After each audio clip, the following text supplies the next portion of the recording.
आम्ही वैकुंठवासी आलो याच कारणासी, बोलिले जे ऋषी साच भावे वर्ताया. झाडो संतांचे मार्ग, आडराने भरले जग. उच्चेष्ठाचा भाग, शेष उरला तो शिव.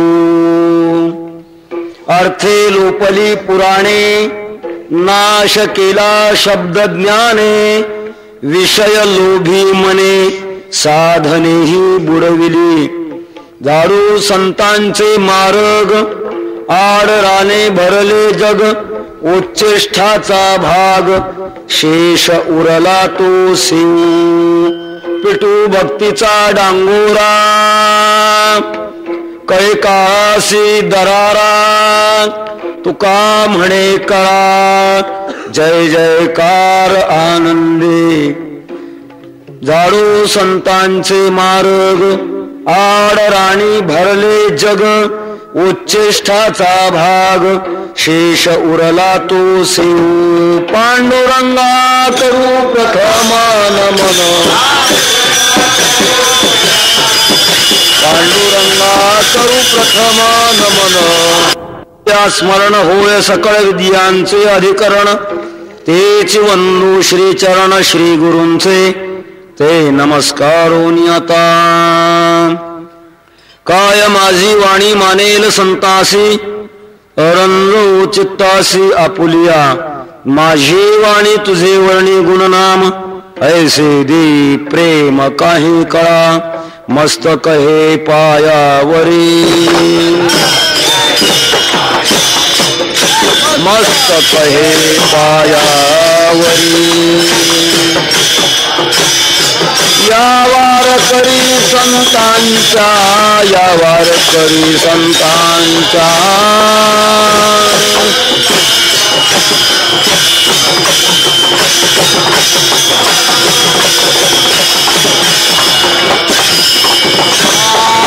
मस्तक हे पायावरी,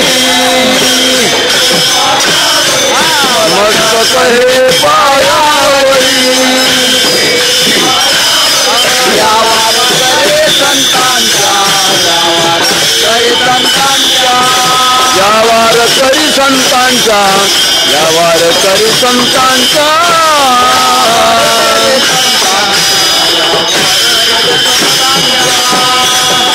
आम्ही वैकुंठवासी आलो यासी कारणासी, बोलिले जे ऋषी साच भावे वर्ताया.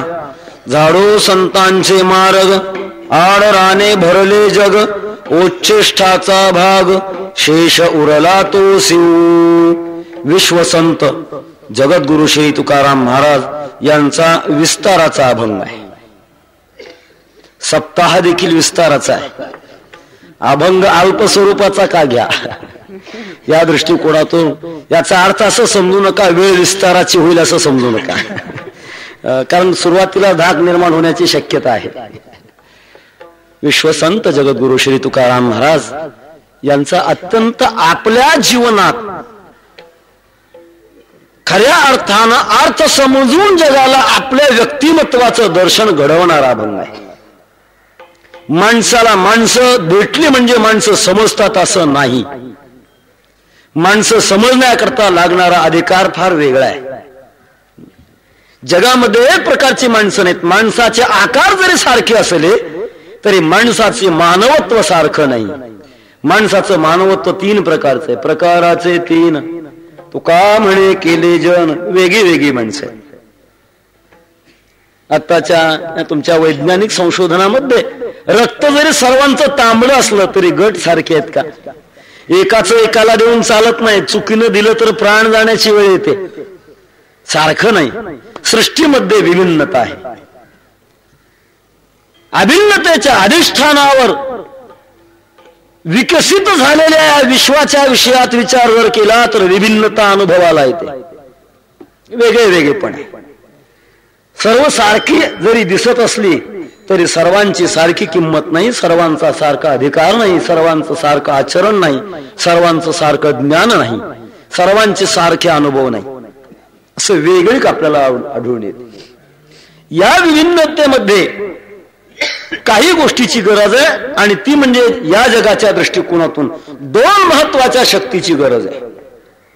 एक देवाची गरज आहे आणि दुसरी संतांची गरज आहे, ज्याद्वारा समाजाची प्रतिष्ठापना होते, समाजाचं खऱ्या अर्थानं परिवर्तन ज्याच्यामुळे होतं. ती शक्ती दोन प्रकारची आहे. एक आहे देवशक्ती आणि दुसरी आहे संत शक्ती. देवाच्यामुळे निग्रहाने समाजाचं परिवर्तन होतं आणि संतांच्यामुळे अनुग्रहानं परिवर्तन होतं. शब्द थोडे पारिभाषिक आहेत, सामान्य जगाला अवघड वाटणारे आहेत. निग्रह काय आणि अनुग्रह काय? निग्रह म्हणजे नाश. परमात्मा जगात ज्या वेळेला आसुर माणसं जास्त सुळसुळाट वाढवतात, त्यावेळेला त्यांचा नाश करतात. त्याच वेळेला समाजाची खरी घडी बसते.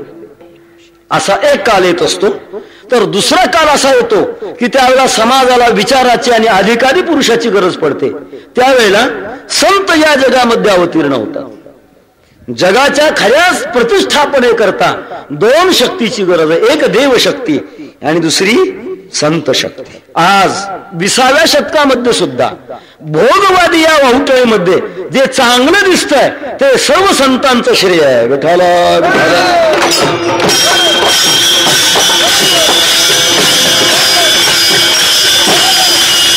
असं जर गणिताच्या भाषेमध्ये आपण बोललो, समाज उणे संत कार्य खाली शून्य राहणार आहे. अंशतः नीतिमत्ता आज दिसते. कशा करता दिसते? बली अबला ते काय ज्ञानोबाला म्हणतात, बलवान आणि अबला माणसाला जर मोडून खाल्लं काय बिघडतं? हा नास्तिकवाद माणसाच्या जीवनामध्ये स्वभावत आहे, तरी माणसाच्या मनामध्ये भीती आहे. त्याचं कारण आहे संतांचे या जगात संस्कार आहेत. संतांनी एक प्रकारची प्रबोधनाची शक्ती जगामध्ये फेकलेली आहे. अर्थात या विश्वाच्या स्थैर्याकरता आणि कल्याणाकरिता संत जीवनाची अत्यंत आवश्यकता आहे. संत जगामध्ये अवतीर्ण होत असताना त्यांची दोन कारण आपल्याला आढळून येतात. संतांचं थोडं वाङ्मय अत्यंत बारकाईने जर पाहिलं गेलं तर महत्वाची दोन कारण आपल्याला दिसतात. ते जगात का अवताराला येतात? एक, जगाच्या समाजाच्या परिवर्तनाची आवश्यकता म्हणून, तर दुसरं आपल्या व्यक्तिगत जीवनातील आवड म्हणून. विठाला विठाला.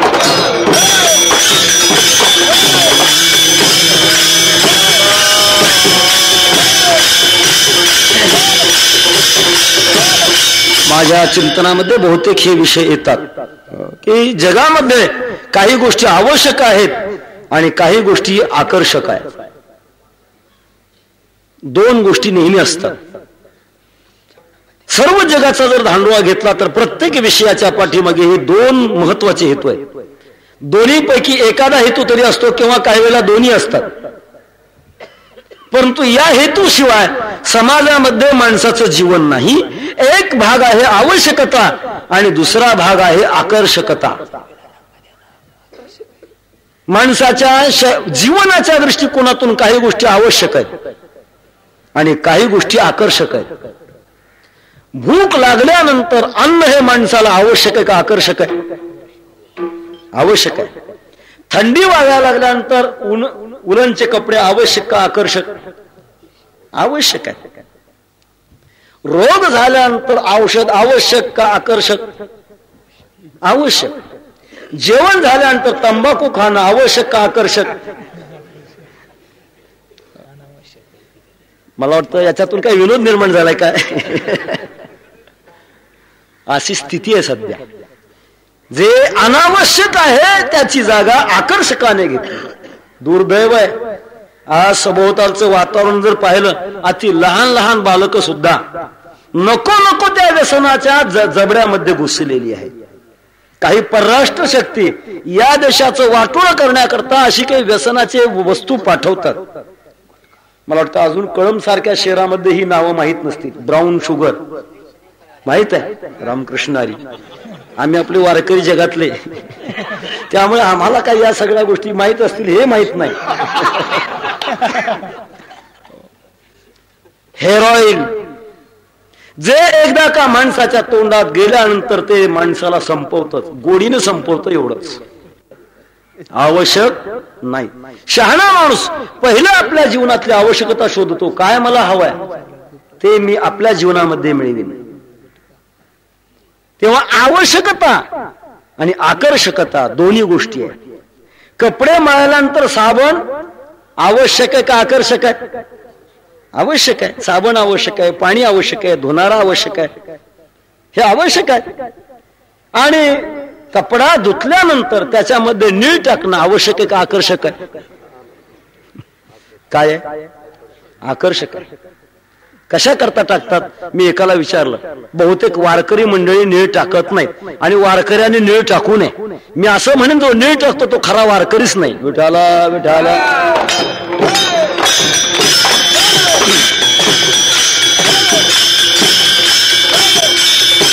एकाला विचारलं, बाबा एवढं 8 तासानं तुम्ही नीळ का टाकता? त्याने सरळ सांगितलं, 8 दिवस धुण्याची पाळी येत नाही म्हणून. आणि अशी पवित्र कपडे तुम्ही घालता दररोजच. सांगण्याचा अर्थ असा की आवश्यकता आणि आकर्षकता या विषयामध्ये बहुतेक समाज आकर्षक विषयाच्या ग्रासात जातो, आवश्यकतेकडे झुकत नाही. संत या जगाला दोन्ही गोष्टी करतायत, आवश्यक म्हणून नाही आहेत आणि संतांचं या जगातलं एक आकर्षण आहे. काय आकर्षण आहे त्यांचं या जगातला अवतार घेण्याचं? घेईन मी जन्म या जसाठी देवा, घेईन मी जन्म या जसाठी देवा.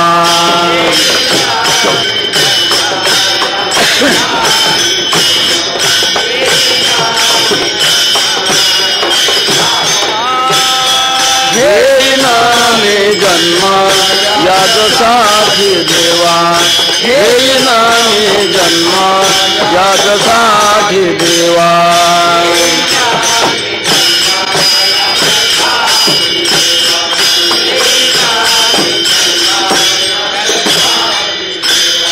तुझी चरण सेवा साधावया,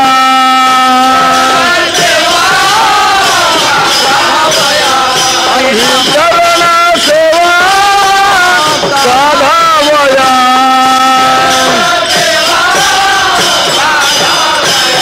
हरिनाम कीर्तन संतांचे पूजन, हरिनाम कीर्तन संतांचे पूजन.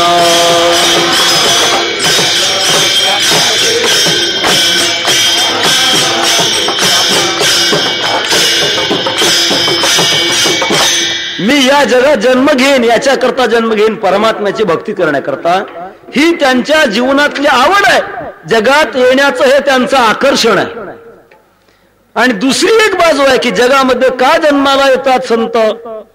त्याचं कारण आहे जगाची ती आवश्यकता आहे म्हणून, गरज आहे म्हणून. ते जर जन्माला आले नसते, अवताराला जर आले नसते, तर तुमची आमची आज काय परिस्थिती झाली असती कोण जाणे. जगाची आवश्यकता केव्हा असते? आपल्या कल्याणाचा मार्ग आपल्याला कळत नाही का? माणसाला ज्ञानाच्या बाबतीमध्ये 3 प्रकारची परिवर्तन होतात. एक ज्ञान आहे स्वगत ज्ञान, दुसरं ज्ञान आहे दैव प्राप्त ज्ञान आणि तिसरं ज्ञान आहे उपदेश प्राप्त ज्ञान. पहिलं ज्ञान आहे स्वगत प्राप्त ज्ञान. स्वतःच्याच जीवाच्या जीवनामध्ये काही अशी ज्ञान आहेत की ती माणसाला स्वभावतः कळतात.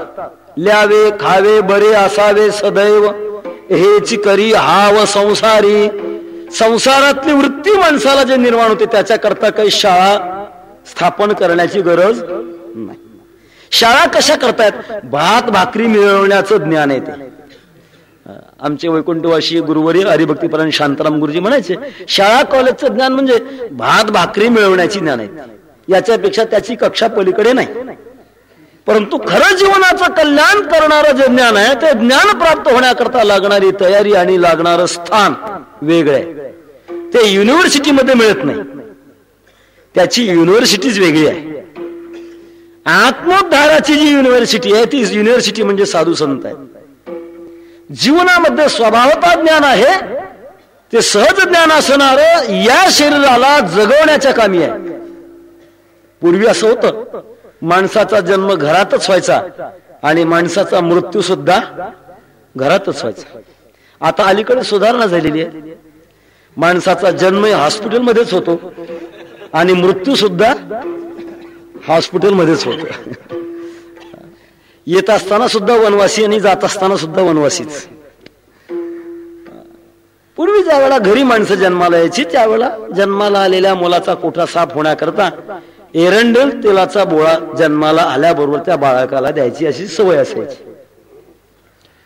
आणि ती अशी अनुभवाची परिस्थिती. एरंडेल तेलाचा बोळा तोंडात दिल्यानंतर ज्या मुलाच्या विषयात अति चिखलाचाच गोळा, त्याला जगाचं काही ज्ञान नाही, परंतु उपजलेलं मूल एरंडेल तेलाचा बोळा का तोंडात दिला की ते ढकलून बाहेर काढत, त्याची वृत्ती आहे. त्याच्यानंतर मधुप्राशन एक संस्कार असतो. मधाचं बोट त्याला चाटायला द्यावं लागतं. मधाचं बोट दिल्यानंतर मग मात्र ते आत ओढतं आणि एरंडेल तेलाचा बोळा बाहेर ढकलावा, ही ट्रेनिंग त्याला कुठं कोणी दिली? याचं कारण हे स्वगत ज्ञान आहे. जन्माला आलेल्या गाईचं वासूर खुंटीपासून सोडल्याबरोबर टणकन उडी मारून आईच्या कासेपर्यंत जातं. कोण शिकवलं त्याला? स्वगत ज्ञान. विषयोपभोगाची जी वृत्ती आहे, शरीर जगवण्याची जी वृत्ती आहे, ती स्वगत आहे. दुसरं दैवप्राप्त. दैवप्राप्त ज्ञान असणारी जगातली माणसं फार कमी आहे.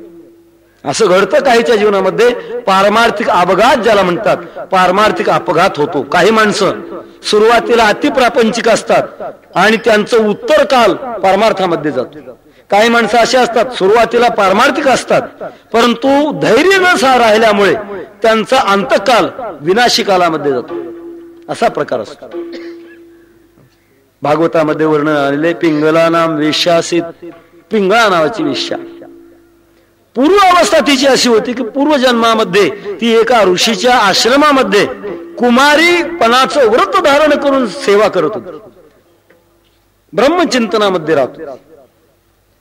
आणि काय प्रकार झाला, शरीरामध्ये विकृती झाली, शरीर खूप अशा प्रकारचं थकलं गेलं आणि थकल्यानंतर शरीराची तपासणी करून औषध देण्याकरता गुरुजींनी वैद्यांना बोलवलं. आयुष्यभर पुरुषाचा स्पर्श नाही आणि नाडी पाहण्याकरता ज्यावेळेला वैद्याने हातामध्ये नाडी घेतली, इतक्यात मनामध्ये वृत्ती अशी झाली की पुरुषाचा स्पर्श असा असतो का, अशी वृत्ती होण्याला आणि प्राणोत्क्रमण होण्याला एकच वेळ आली. पुढचा जन्म वेश्येचा मिळाला. काही दिवस अशा प्रकारचा काल गेला आणि काही काल गेल्यानंतर एक दिवस पूर्वजन्मातली पुण्याई तिची उदयाला आली आणि त्या पुण्याईच्या द्वारे तवसाय झाला हृदय निवासी, बुद्धी दिली जासी नाश नाही. एकदम अंतरंगामध्ये प्रकाश पडला आणि मग ती एकदम लख प्रकाशात अध्यात्माच्या प्रकाशामध्ये जगाला सांगते, संतम समीपे रमणम रतिप्रदम वित्तप्रदम सर्वमिमं विहाय. काय धिक्कार असो माझ्या या पूर्वजीवनाला. ती भगवत अनुभवाला योग्य झाली, आपोआप झाली. याला दैव प्राप्त ज्ञान म्हणतात. आणि तिसरं ज्ञान आहे जगाला सांगून शिकून अट्टाच करून करोने सायास शिकवते.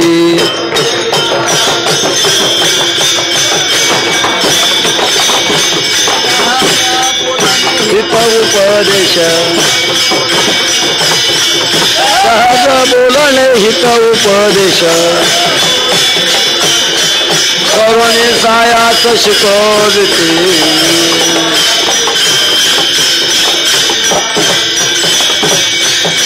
सायास करून शिकवण्याची पाळी ज्या वेळेला येत असते, अशा वेळेला संत अवताराला येतात. आणि अवताराला आल्यानंतर तुकाराम महाराजांच्या जीवनामध्ये अशी काही माणसाला वेगळी अवस्था दिसून येते की गर्भश्रीमंती असताना सुद्धा तुकाराम महाराजांच्या व्यवहाराचं दिवाळ निघालं. वारकरी जीवनातले 3 प्रकार आहेत बरं का, मी नेहमी विनोदानं सांगत असतो. एक प्रकार असा आहे, काही माणसं वारकरी झाल्यानंतर श्रीमंत होतात, हा एक प्रकार आहे. दुसरा असा प्रकार आहे, काही माणसं वारकरी झाल्यानंतर आहे तसं राहतात, हा दुसरा प्रकार आहे. आणि तिसरा असा प्रकार आहे, काही माणसं वारकरी झाल्यानंतर दरिद्री होतात. तिसरा प्रकार ऐकल्यानंतर भिवू नका बरं का, सगळेच दरिद्री होतात असं नाही. कारण दरिद्री का म्हटलं की माणसं त्याला भीती वाटते, नको मग कशाला जाय तिथे. देवतेचे खूण आला ज्याच्या घरा त्याच्या पडे चिरा संसाराशी. आणि तसं जर असतं तर नागदेव साहेबांच्या बँकेचं प्रमाण वाढतं चाललं नसतं. तसंच जर असतं तर 3 प्रकार आहे तसा. एक प्रकार असा की परमार्थाला लागतो, वारकरी होतो आणि त्याची संसारात भर पडते, बंगल्यावर बंगले चढतात, बँकेत पैसे वाढतात, दारात गाड्या लागतात, हा सगळा प्रकार होतो. का प्रकार होतो? तो एका चुकलेल्या मार्गाने जातो म्हणून होतो. दुसरा प्रकार आहे तो आपलं साधक जीवन सांभाळतो आणि प्रापंचिक जीवन सांभाळतो, हा दुसरा एक प्रकार आहे. आणि तिसरा प्रकार आहे तो प्रापंचिक जीवन सांभाळण्याकरता योग्य राहतच नाही. असो ऐसा कोठे आठवची नाही, देहीच विदेही भोगू दशा. जगद्गुरु तुकाराम महाराजांची ही अवस्था प्राप्त झालेली होती. संसाराचं दिवाळ निघालं होतं, काढलं नव्हतं. काढणं वेगळं आणि निघणं वेगळं. काढणारी काही माणसं असतात, का काढतात? इति गुह्यतमं शास्त्रम, ते कीर्तनात सांगायचं नाही. विठाला विठाला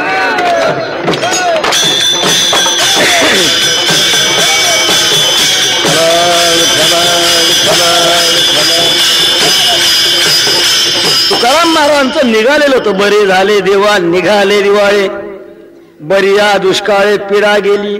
बरं झालं दुष्काळ पडला, दिवाळा निघालं, हे सगळं चांगलं झालं असं म्हणणाऱ्यांचा वर्ग. लोकांनी विचारलं तुकाराम महाराज काय तुम्ही म्हणता? बरं झालं म्हणता, संसारातली नुकसान झाली म्हणता आणि ते चांगलं म्हणता.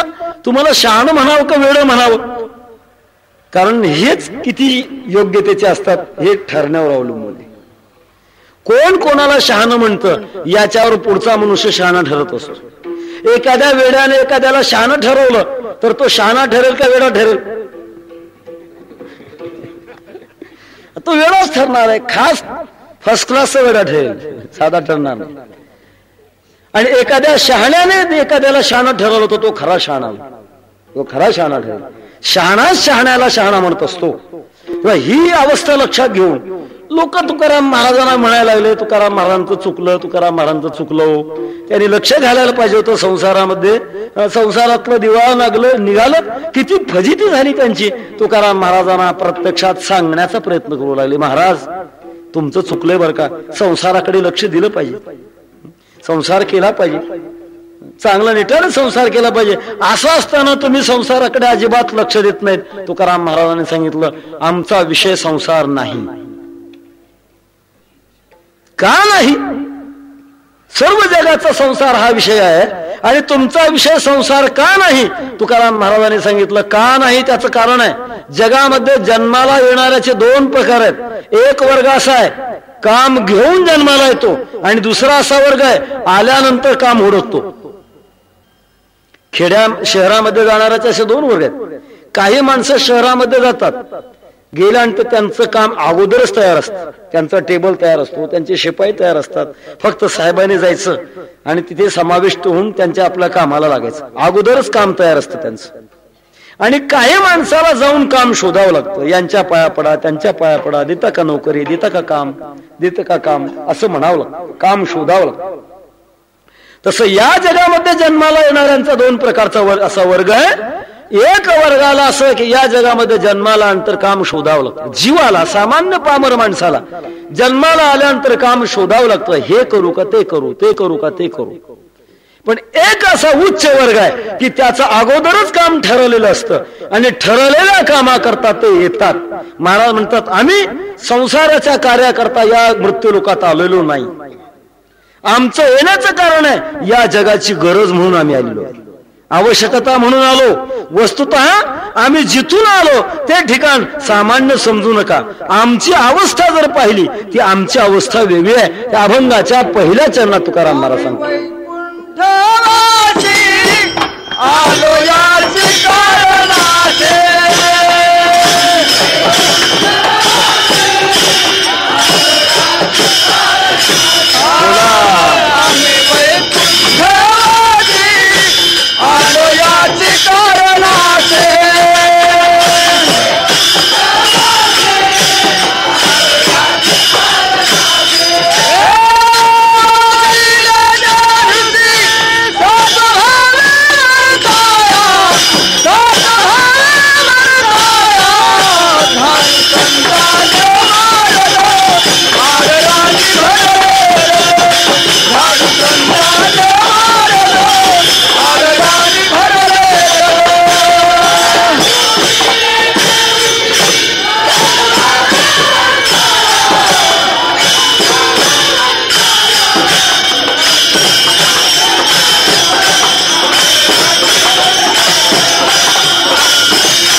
गेल्यानंतर तुम्ही समजता तसं नाही आमची परिस्थिती.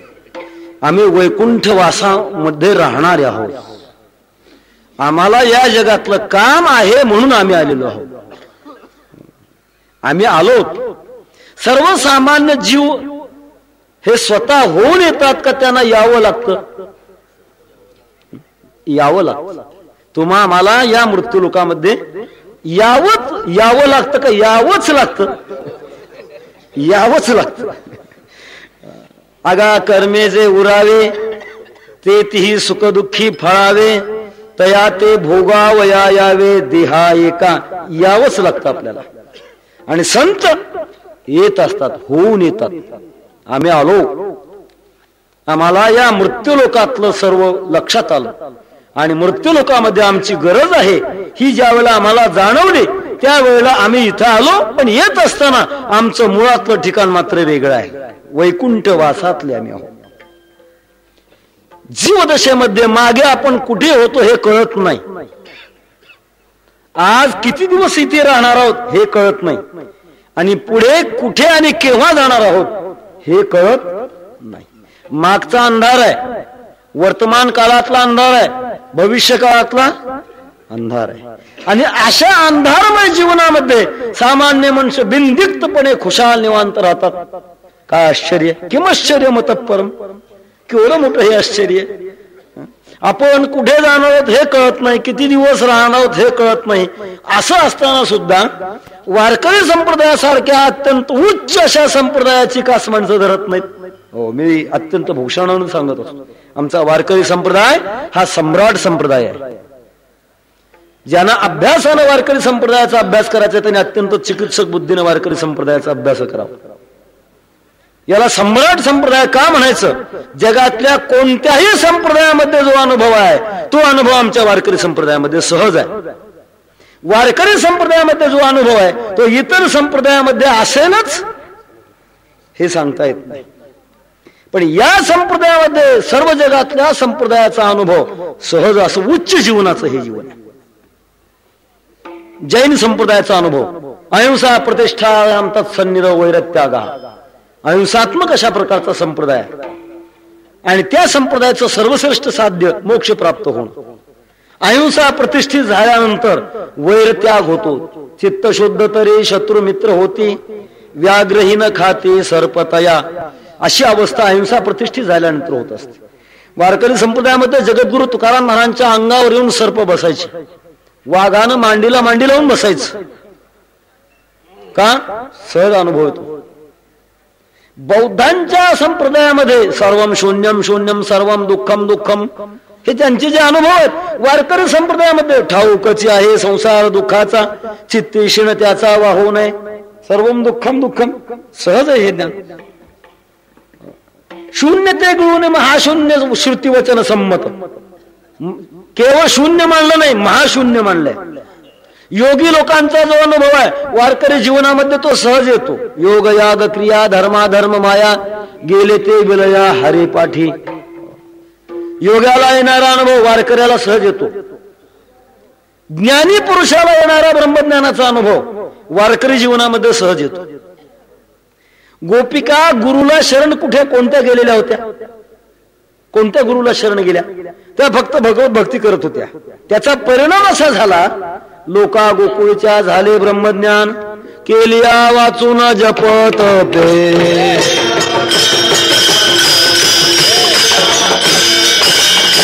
लोका गोकुळच्या झाले ब्रह्मज्ञान, लोका गोकुळच्या झाले ब्रह्मज्ञान केलिया वाचून जपत पे.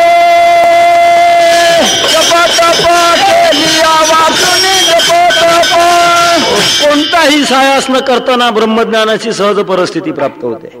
आणि सर्वात मोठं मुदलातलं महत्वाचं जे सुख आहे ज्याला भक्तिप्रेम सुख म्हणतात, त्या भक्तिप्रेम सुखाचा आस्वाद या वारकरी जीवनामध्ये. म्हणून असा सम्राट जो संप्रदाय आहे त्या सम्राट संप्रदायाची दखल म्हणून जगद्गुरु तुकाराम महाराज म्हणतात आमच्या सारख्याला यावं लागतं.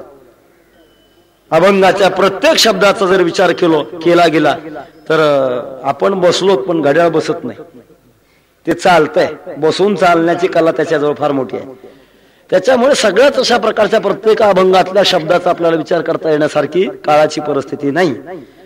जितक्या जलद गतीनं आपल्याला चिंतन करता येण्यासारखे तेवढं आपण चिंतन करणार आहोत. महाराज म्हणतात आम्ही वैकुंठवासी. आम्ही म्हणजे कोणीतरी एक वर्ग असावा. मी वैकुंठवासी असं म्हटलं असतं तर काय बिघडलं असतं का? बिघडलं असतं.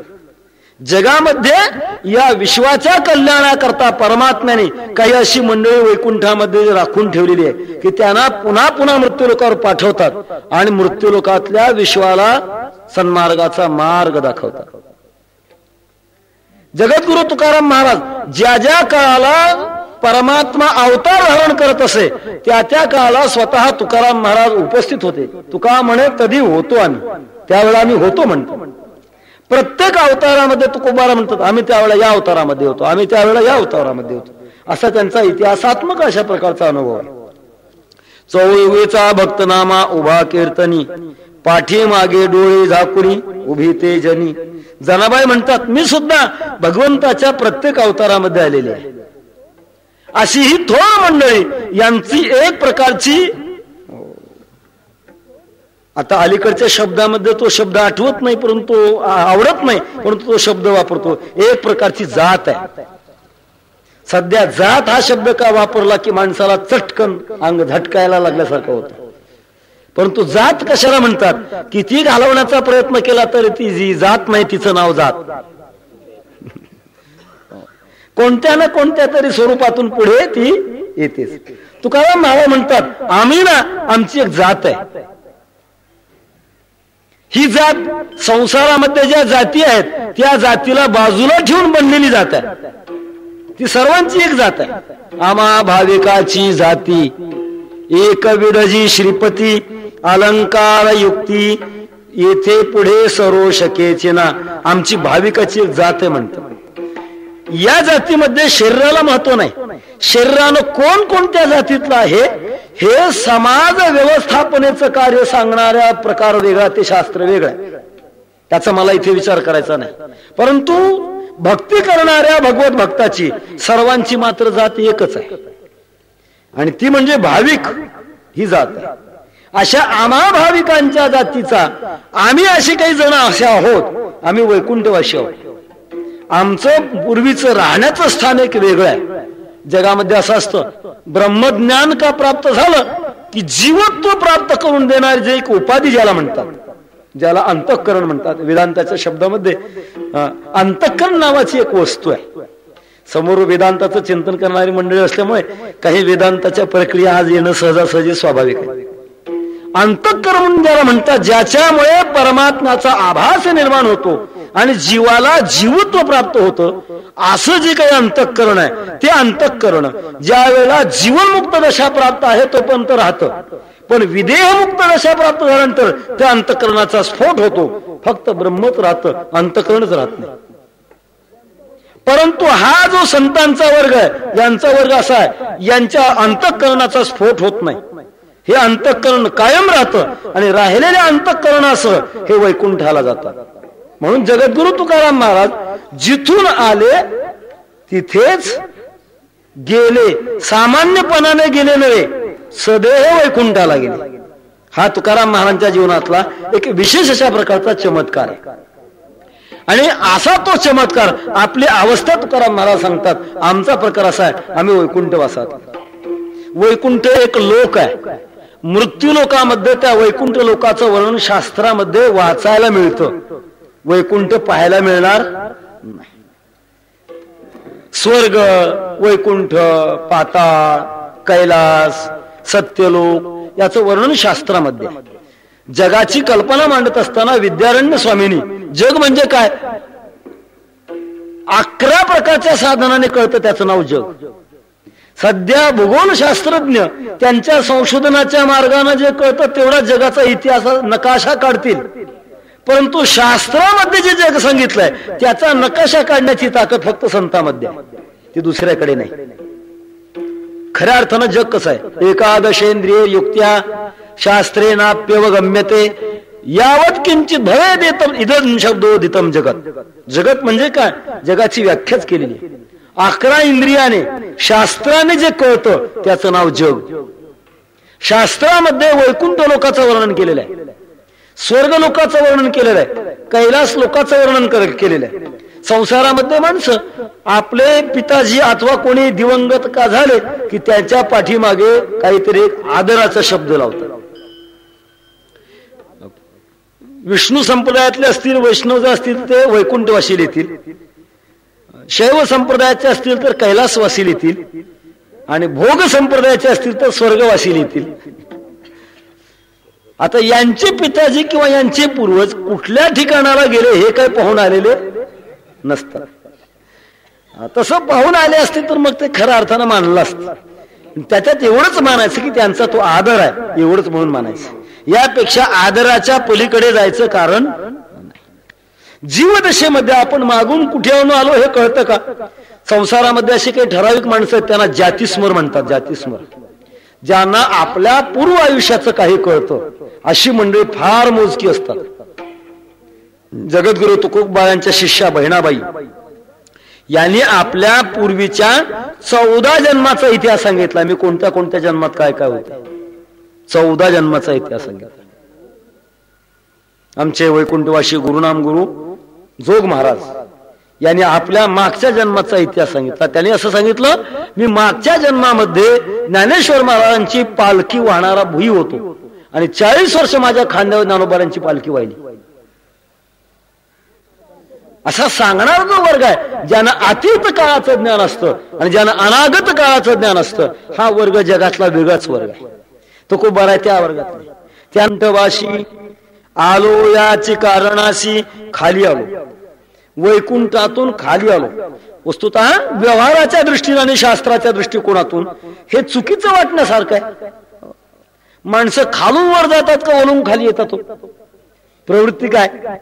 गरिबीतून श्रीमंती जातात का श्रीमंतीतून गरिबीमध्ये जावं? गरिबीमधून श्रीमंतीमध्ये जावं. अज्ञानातून ज्ञानी व्हावं का ज्ञानातून अज्ञानी बनावं? अज्ञानातून ज्ञानी व्हावं हा क्रम माणसाचा आहे. खालच्या अवस्थेतून वरच्या अवस्थेमध्ये जावं. जगद्गुरु तुकाराम महाराज म्हणतात आम्ही वरच्या अवस्थेतून खाली आलो. खाली काय येतात? ज्यावेळेला वरची माणसं खाली येत असतात त्यावेळेला काही ना काहीतरी हेतू असल्याशिवाय येत नाही. काही लोकांना प्रमोशन मिळतं परंतु बुद्धिपुरस्सर नाकारतात. का नाकारतात? त्याचं कारण जिथे आहेत तिथे तुका म्हणे तेथे काहीतरी आहे. काहीतरी असल्याशिवाय उच्च अवस्थेचा त्याग करत नाही. तुकाराम महाराज म्हणतात आम्ही सुद्धा उच्च अवस्थेचा त्याग केला आणि खाली आलो. का आलो? याचं कारण आहे. आलो याची कारणाशी. कोणतं कारण आहे? बोलिले जे ऋषी साच भावे वर्ताया.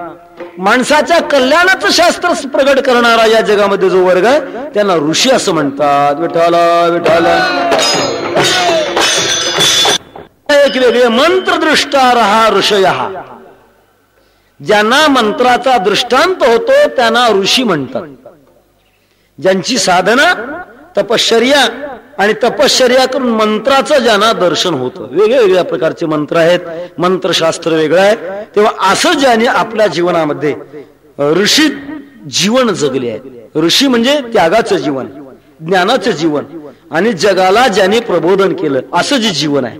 परंतु प्रकार असा होत असतो की काही वेळेला ज्ञानामध्ये पुन्हा मलिनता येण्याची शक्यता असते.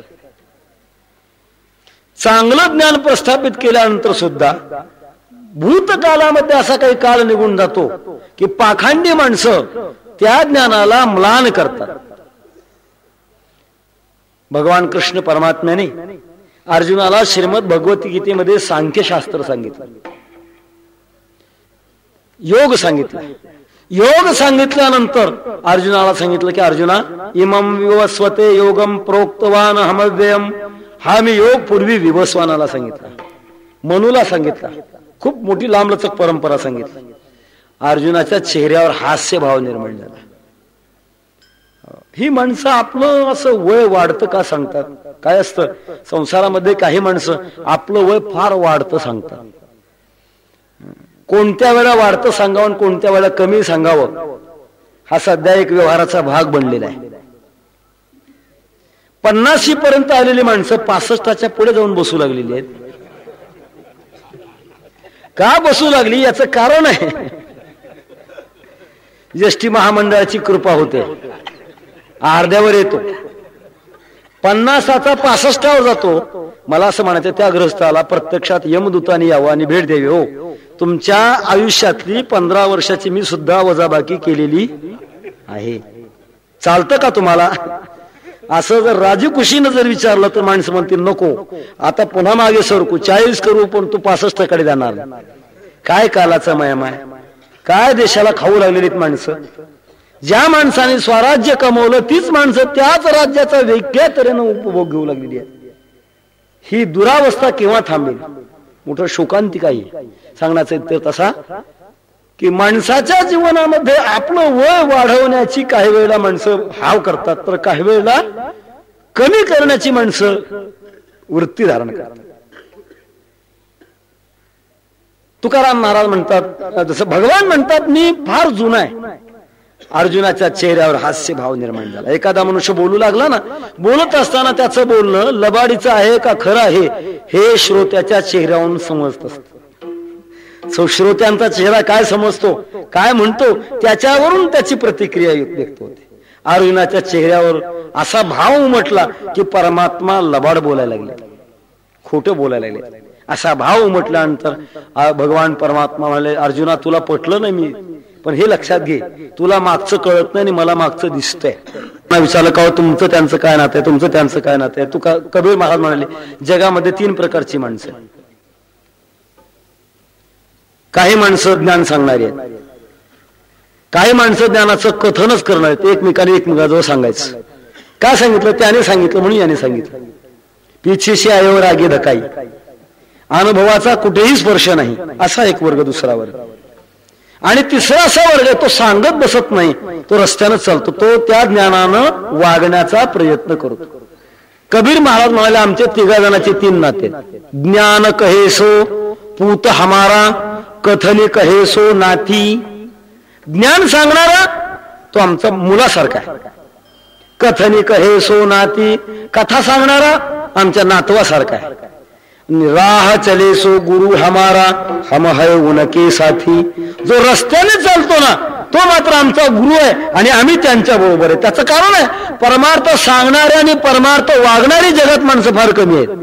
चालो जाणे वाट ऐसा विरळा एखादा, चालो जाणे वाट ऐसा विरळा एखादा.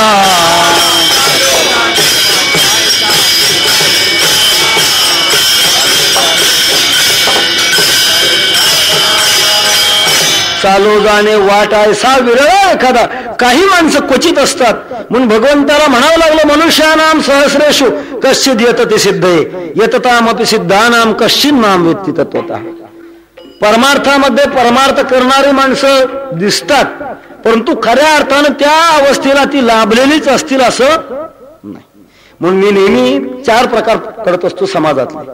समाजामधले काही माणसं चांगल्यातले चांगले आहेत, काही माणसं वाईटातले वाईट आहेत, काही माणसं चांगल्यातले वाईट आहेत, काही माणसं वाईटातले चांगले. असे 4 प्रकार आहेत.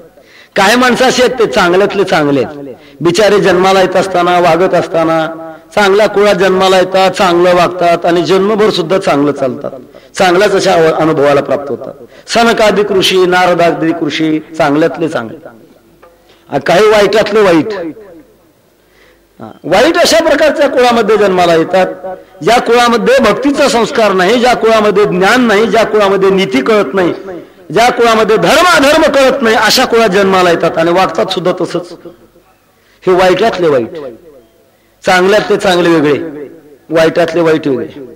काही चांगल्यातले वाईट, चांगल्या अशा प्रकारच्या स्थितीमध्ये जन्माला येतात, परंतु आचरण मात्र वाईट. म्हणून एक ते आपल्या मराठवाड्यामध्ये एक म्हण आहे, मोळाच्या पोटी केरसुनी जन्माला आली म्हणतात. काय चांगल्या कुळामध्ये, चांगले संस्कार घरामध्ये, पण कसं वागतात बघा बरं, मोळाच्या पोटी केरसुनी. हे चांगल्यातले वाईट. आणि काही वाईटातले चांगले. एखाद्या वेळा म्हणतात उखरड्यावर तुळस जन्माला येते, असं सुद्धा होतं. हिरण्यकश्यपूच्या पोटी प्रल्हाद जन्माला येतो. असं घडतं की काही वेळेला वाईटातलं चांगलं अशा प्रकारचं म्हणण्याची पाळी येते. समाजामध्ये सुद्धा असा काही वर्ग आहे की तो परमार्थ करत असताना जरी दिसत असला तर चांगल्यातला चांगला म्हणता येत नाही. त्याला काय म्हणावं किंमत एवढी द्यावी लागते, वाईटातला चांगला. मी छोटासा दृष्टांत देऊन चालत असतो. शाळेचा निर्णय लागलेला होता आणि मुलं आपला आनंद प्रकट करत होते. त्यामध्ये एक मुलगा पेढे वाटत होता. तो पेढे वाटता वाटता त्याने आपल्या बापाला सुद्धा पेढे दिले. बाबा घ्या पेढे. बाबाने विचारला, रे पेढे कशाचे वाटतोयस? मी पास झालो बाबा. पास झालास तू? आश्चर्य वाटायला लागलं बाबाला, कारण आपल्या मुलाची किती पात्रता आहे हे बापाला माहिती असते.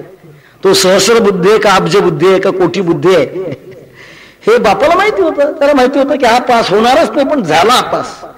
काय आश्चर्य, तू पास झालास? बाबा आता तुम्हाला आश्चर्य वाटायला लागलं, नुसता पास नाही फर्स्ट क्लास पास झालो पुन्हा. मग तर बाबाला आश्चर्याचा परिवार होता. त्याला विचारलं, तू फर्स्ट क्लास पास झालास? हा म्हणे.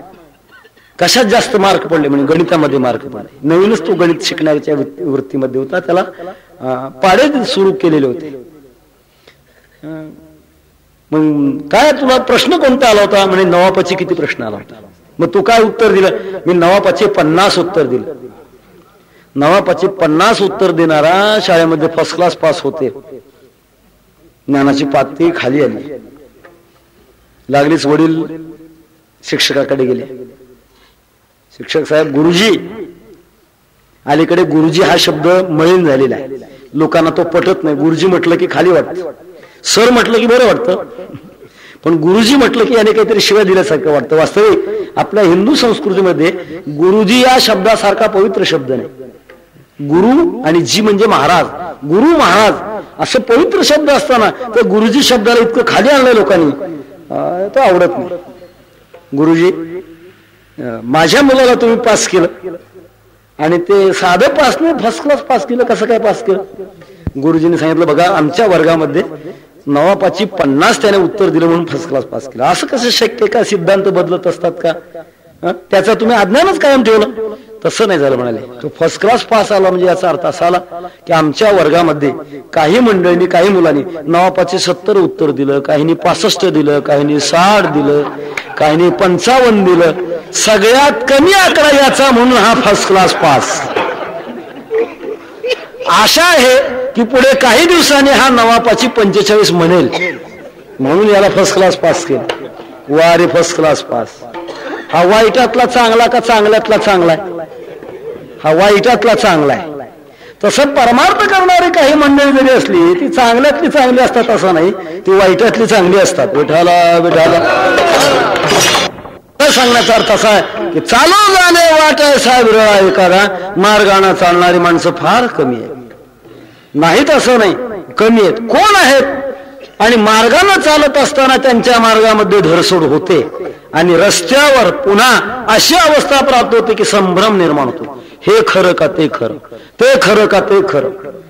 शब्दाचे अर्थ अनेक प्रकारचे निर्माण करण्याची प्रवृत्ती होते आणि अनेक अर्थ निर्माण करण्याची प्रवृत्ती होत असल्यामुळे त्याच रस्त्यानं पुन्हा मागावून अनुसरण करणाऱ्या माणसाला असा घोटाळा निर्माण होतो. यांचं ऐकावं का त्यांचं ऐकावं, हे सांगतात ते खरं आहे का ते सांगतात ते खरं आहे, अशा प्रकारची संभ्रम अवस्था निर्माण होते.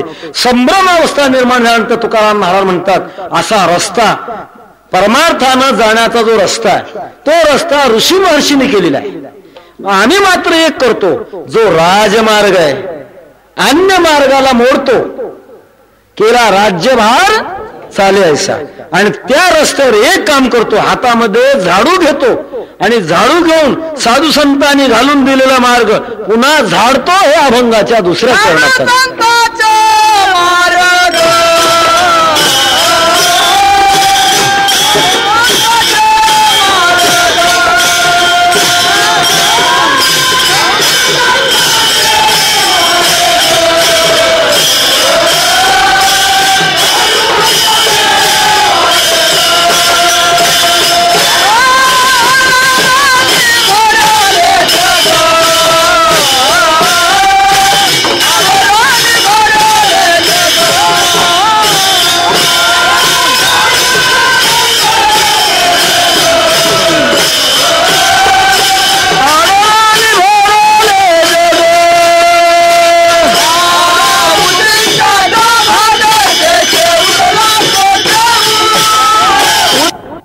झाडू, त्याच्यावर काटे आलेले, खडे आलेले, धूळ आलेली बाजूला करू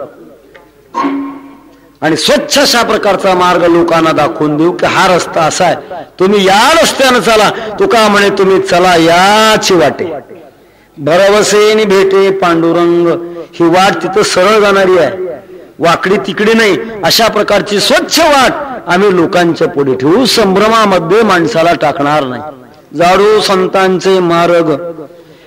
का झाडणार याचं कारण आहे, जगामध्ये संभ्रम अवस्था निर्माण होते. जगामध्ये जन्माला आलेल्या जीवाची स्वभावता विषयाकडे असणारी जी प्रवृत्ती आहे, ती प्रवृत्ती विषयात जीव का अडकला की एक प्रकारच्या आडरानामध्ये अडकला. अवाटली असता बुद्धी विषय सुखाची परमावधी, जीव तैसा उपाधी आवडी लोका. ज्ञानोबा म्हणतात माणसाची बुद्धी एकदा का संसारात पांगली गेली की जितकं जीवाची किंमत तितकी विषयाची किंमत. जीवा इतका विषय माणसाला आवडता होतो. असं ज्यावेळेला होत असतं, माणसाकरता जीव का जीवाकरता, माणसाकरता विषय का विषयाकरता मनुष्य. संभ्रम असा होतो की विषयाकरता मनुष्य. अशी ज्यावेळेला जीवनामध्ये पाळी येते, त्यावेळेला संसाराच्या या अरण्यातून बाहेर निघणं अवघड होतं. संसार एक मोठं अरण्य बा. अरण्य कशाला म्हणतात, ज्यामध्ये जीवात्मा अडकला की त्याला पहिल्यांदा रस्ता सापडत नाही. अरण्यामध्ये दुसरी भीती, हिंस्र पशु समोर येतात आणि प्राणघात करतात, दुसरी भीती.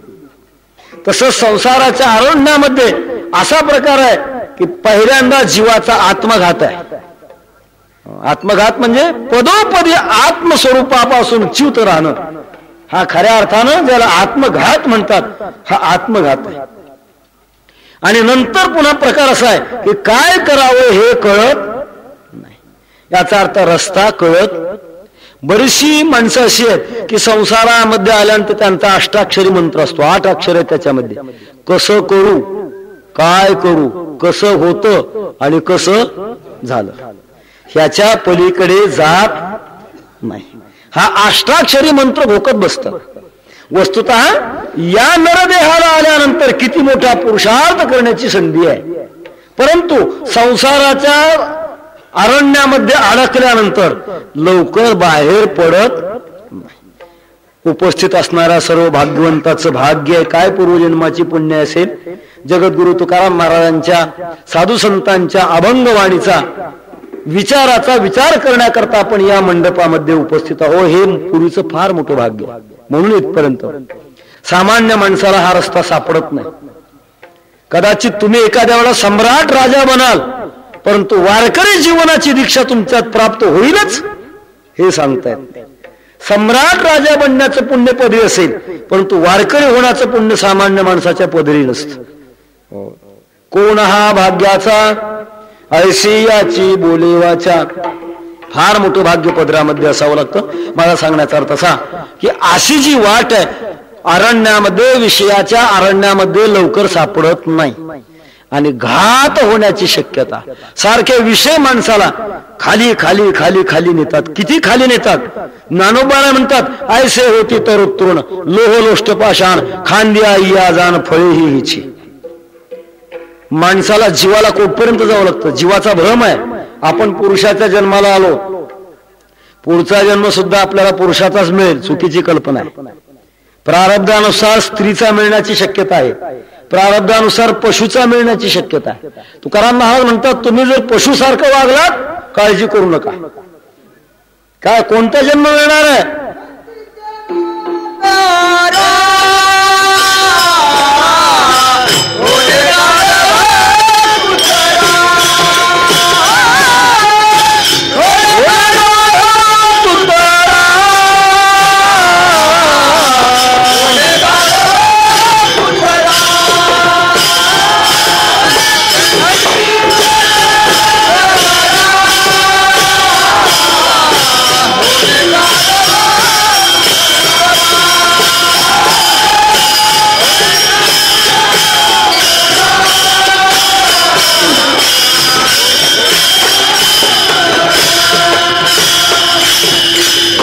काळजी करू नका म्हणतात. अतिक्रोधी जीवन जगलात तर अतिक्रोधी जीवन कुत्र्याचं असतं. आणि अतिकामी जीवन जगलात तर गाढवाचं असतं. म्हणून या मार्गाला जावं लागेल, त्याच्याकरता संयम आणावा गा. शास्त्राने जे प्रकारचं जीवन आपल्याला सांगितले ना, विधीचा जो मार्ग आहे, विधी ते पाळी, निषेधा ते गाळी, मग सुखी तुझं सरळी दिलेली आहे. संसार करायचा का, संतांच्या नजरेतून संसार करावा आणि प्रापंचिक लोकांच्या नजरेतून परमार्थ सुद्धा करू नये. प्रापंचिक लोकांची परमार्थाची नजर काही वेगळीच असते आणि साधू संतांची संसाराची नजर सुद्धा वेगळी असते. संतांच्या नजरेतला संसार करावा आणि प्रापंचिकाच्या नजरेतला परमार्थ सुद्धा करू नये. जगद्गुरु तुकाराम महाराज म्हणतात असं वागा. ज्ञानोबा म्हणतात विधियुक्त अशा प्रकारचं जीवन जगत असाल तर योग्य अशा प्रकारचा आहे, तरच या रस्त्यानं जाल. हा रस्ता तुम्हाला आपल्या ठिकाणापर्यंत पोहोचवेल. तुकाराम महाराज म्हणतात ज्या वेळेला लोकांमध्ये असा संभ्रमाचा काळ येतो त्यावेळेला आम्हाला यावं लागतं आणि रस्ते हे झाडावे लागतात. आडराणी भरले जग, जग आळरानामध्ये गेलेलं असतं. काही वेळा पारमार्थिक जीवनामध्ये सुद्धा चुकीच्या दिशेने माणसं जाणारी असतात. पाहायला गेलो तर दिसतो परमार्थ आणि रस्ता तर चुकलेला असतो. कोणाची टीका करावी हा माझा उद्देश मुळीच नाही, परंतु थंडीच्या दिवसामध्ये कमरेला लिंबाचे डहाळे खोवून थंड पाण्याचं स्नान करून रस्त्यावर अंगात येऊन नाचणारा वर्ग, त्यात संसार आहे का? त्याला संसार म्हणता येईल का? त्याला संसार म्हणता येत नाही. परमार्थ म्हणता येईल का? परमार्थ म्हणता येत नाही. चुकलेला परमार्थ. त्यांना जो सहवास लाभला तो चुकीचा लाभला. देव कुठं अंगात येत असतो का? जन्मच्या जन्म जाणाऱ्यांचा देव अंगामध्ये येत नसतो. देव हृदयात प्रगट होत असतो का अंगात येत असतो? हृदयात प्रगट होत असतो, अंगात येत नसतो. अंगात आणत असतात, अंगात येत नसतं. विठ्ठल अशा चुकीच्या मार्गाने जाणाऱ्यांच्या विषयात मग यांना येऊन सांगावं लागतं, बाबा सेंदरी हेंदरी दैवते कोणती पूजी भूते खेते, आपुल्या पोटा जिरडते मागते सिते अवदान. त्यांना स्वतःचं पोट भरत नाही, ते तुमचं काय करणार आहेत बाबा? एक विशेष प्रकारचं त्यांचं पुण्य होऊन ठराविक देवत्वाला ते प्राप्त जरी झाले तरी तुमच्या इच्छा ते पूर्ण करणार नाही. मग कोणाच्या मागे जा, काय उपासना करा, कोणाची उपासना करा, कशा पद्धतीने करा, हा जो मार्ग आहे, मार्ग तुकाराम महाराज म्हणतात आमचं काम आहे आम्ही ते झाडून नेटू आणि त्या रस्त्यानं आम्ही स्वतः जातो. स्वतःनं जाणाऱ्यामध्ये फार जबाबदारी असते. ज्याला समाजाचं नेतृत्व करायचं आहे त्याच्यावर एवढी जबाबदारी आहे की तो मनुष्य कसा वागतो, कसा बोलतो, कसा चालतो याच्याकडे लोकांचं लक्ष लागलेलं असतं आणि त्याच्या आचरणामध्ये थोडं जरी चूक झाली तर त्याचा भयानक समाजावर परिणाम होतो. किती मर्यादा सांभाळाव्या लागतात. एक दृष्टांत चालता चालता देऊन पुढे चालणार आहे. एका ठिकाणी पुराण चालत होतं. पुराण एक नैष्ठिक ब्रह्मचारी होते, सदाचारी होते आणि सदाचारी असल्यामुळे, ब्रह्मचारी असल्यामुळे स्त्रियाशी एकांती लोकांती भाषण प्राण गेल्या गाण करू नये हा ब्रह्मचारी माणसाचा जो बाणा आहे तो बाणा त्याने तंतोतंत पाळलेला होता. योगायोगाने ऐकणाऱ्या श्रोतृ वर्गामध्ये, महिला वर्गामध्ये एका महिलेला काही शंका निर्माण झाली. तिने आपल्या मुलाला पाठवलं, महाराजांना म्हणावं की मला तुम्हाला शंका विचारायची. महाराजांनी उत्तर दिलं की मला जर विचारायचं असेल तर समाजामध्ये विचारा, वेगळ्या अशा प्रकारचं विचारता येणार नाही. आणि काही प्रतिबंधामुळे समाजामध्ये विचारण्याची तिची शक्यता नव्हती. तिने वेगळ्या अशा प्रकारचं विचारण्याचं ठरवलेलं होतं. महाराजांनी सांगितलं मला बोलता येणार नाही, मी उत्तर देऊ शकत नाही. मुलाने पुन्हा किव काकुलती येऊन पुन्हा बोलायला सुरुवात केली. महाराज आमच्या आईची शंका आहे, काय तेवढं समाधान करायला काय हरकत आहे? तरी सांगितलं बाबा त्याचे दुष्परिणाम होता, एवढा करता मी माझ्या मर्यादा मोडायला तयार नाही. पण त्याला ते पटेच नाही. त्याने सांगितलं एक कर, उद्याला तुझ्या आईचं जे वस्त्र आहे ना, साडी, ती येताना घेऊन ये आणि माझी जी काही शाटी लंगोटी वाळायला घातलेली ना त्याच्या जवळच ती टाक, तुला त्याचा परिणाम दाखवतो. सांगितल्याप्रमाणे त्याने आपल्या आईची ती पवित्र अशा प्रकारची साडी आणली आणि या ब्रह्मचारी वक्त्याच्या कपड्याजवळ ती टाकली. सुकायला टाकल्यानंतर पोथीला आलेल्या माणसाने आल्यानंतर पाहायचं त्या साडीकडे पाहिलं की महाराज बिघडलेले दिसतात. सगळीच्या सगळी माणसं निघून गेली. शेवटी तेवढा एकटाच मोल करायला. त्याला सांगितलं, बघ मी काय सांगितलं होतं, तुला दृश्य दाखवलं. शहाण्या माणसावर केवढी जबाबदारी असते, त्याच्या वागण्यावर एवढी जबाबदारी असते. जशी आई आपल्या लहान बालकाचं कल्याण पाहून जोपर्यंत आपल्या अंगावरच्या दुधावर लहान मूल जगतंय तोपर्यंत खाण्यामध्ये सुद्धा पथ्य पाणी बाळगत. वातोळ पदार्थ खात नाही. का खात नाही? बाळाचं पोट दुखेल. वास्तविक पोट हिचं दुखावं का बाळाचं दुखावं? पण काळजी कोणाची घेते? स्वतःच्या पोटाची काळजी घेत नाही.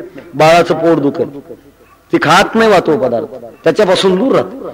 तसं संत जीवन जगत असताना निस्त्रय गुण्य पथे विचारताम को विधी को निषेधा, अशा अवस्थेला जाऊन सुद्धा अर्भकाचे साठी पंते हाती धरिली पाठी, तैसे संत जगी क्रिया करुणी धाविती अंगी, असं स्वतःचा आचार करून दाखवतात की आम्ही जर थोडस बिघडलो तर आमच्या मागून येणारा समाज फार बिघडेल. फार मोठी जबाबदारी सांभाळतात. वैकुंठवाशी गुरुनाम गुरु बंकट स्वामी महाराजांचा एक दृष्टांत सांगितला जातो. बंकट स्वामींच्याकडे बालगंधर्व त्यांचं भजन ऐकण्याकरता येत होते. बालगंधर्व म्हणजे खूप तयार अशा प्रकारचे, ज्यांचा आवाज कंठ सगळ्याच अशा प्रकारचे, आणि त्यांनी एकच प्याला हे नाटक प्रसिद्ध अशा प्रकारचं महाराष्ट्रातलं नाटक त्यांचं बंकट स्वामी महाराजांच्या श्रवणाकरता यायचे. स्वामी महाराजांचं पहाडचं भजन असायचं म्हणतात, काकड्याचं. तपश्चर्याची वाणी होती आणि त्या तपश्चर्याच्या वाणीचा परिणाम असा, लोकांनी नुसतं येऊन सर्पासारखं डोलत बसायचं. योग या दुर्लभ तो म्या देखिला साजणी, तो म्या देखिला साजणी, पाहता पाहता पाहता पाहता मना न पुरे धनी. त्याच्यामध्ये ताना म्हणा, आलाप म्हणा, काय संगीत शास्त्र हनुमंत महाराजांचं काय असेल ते कोणतंच नव्हतं. असं साधं असं म्हणायचे. पण तो बालगंधर्व येऊन बसायचे. अंतःकरणाला साधूच्या वाणीचा स्पर्श अंतःकरणाला सुख देणार असतो. प्रकार असा असायचा. काही त्यांच्या जवळची जी कंपनी होती त्यांनी स्वामींना विनंती केली, स्वामी महाराज बालगंधर्व तुमच्या कीर्तनाला येतात, तुमच्या भजनाला येतात, आमची अशी इच्छा आहे की तुम्ही त्यांच्या नाटकाला एके दिवशी यावं. बरं, नाटक काय फालतू नाही, एकच प्याला नाटक आहे, त्याच्यामध्ये अश्लीलपणा काही नाही, देवाचं नाटक आहे. काय कमाल वाटते आम्हाला, देवाचं कोणी नाटक असतं का? स्वामी महाराजांची फार कडक भाषा त्यावेळेला येत असे. माझ्या अधिकाराने ते तोंडामध्ये वापरायची. स्वामी महाराजांनी सांगितले, पहा लक्षात घ्या, तुमचं नाटक कसं जरी असलं तरी ते आहे नाटक, आणि मी जर तुमच्या नाटकाला आलो तर माझं अनुसरण करणारा वर्ग तमाशाला गेल्याशिवाय राहणार नाही. याच्याकरता मी तुमच्या नाटकाला येऊ शकत नाही. म्हणून समाजाचं नेतृत्व करणाऱ्या माणसाला इतकी जबाबदारी आहे. तो राहतो कसा, खातो कसा, बोलतो काय, त्याच्या बोलण्यामध्ये सच्चाई का लबाडीचं बोलतो का तात्पुरतं बोलतो, सगळ्या जबाबदाऱ्या समाज धुरीनाने सांभाळल्या तरच समाजाचं कल्याण असतं, नाही तर समाज खड्ड्यात गेल्याशिवाय राहत नाही. म्हणून तुकोबा म्हणतात, आम्ही या मार्गाने वागत असताना अशा जबरदस्त खबरतेनं वागतो. झाडो संतांचे मार्ग आड आणि भरले जग, उच्चेष्टाचा भाग शेष उरला तो शिव, त्या मार्गाने आम्ही चालतो. आणि साधू संतांनी जगाच्या कल्याणाकरता जो मार्ग दाखवून दिलेला त्याचं ग्रहण आम्ही सुद्धा करतो, त्यांचं उष्ट घेतो. काही संप्रदायामध्ये, गुरुशिष्य संप्रदायामध्ये उष्ट खाण्याची तमोगुणी प्रवृत्ती आहे. गुरुचं उष्ट उष्ट देणारा खरा गुरुच नसतो, तो लघुच असतो. शास्त्र असं म्हणतंय, उच्चिष्टमपिचा मध्यम भोजनम तामस प्रियम, ती प्रथा शास्त्राला मान्य नाही. मग उष्ट कोणतं? त्यांनी ज्या मार्गाने अनुसरण करून अनुभव घेतला ते ज्ञान उष्ट आहे.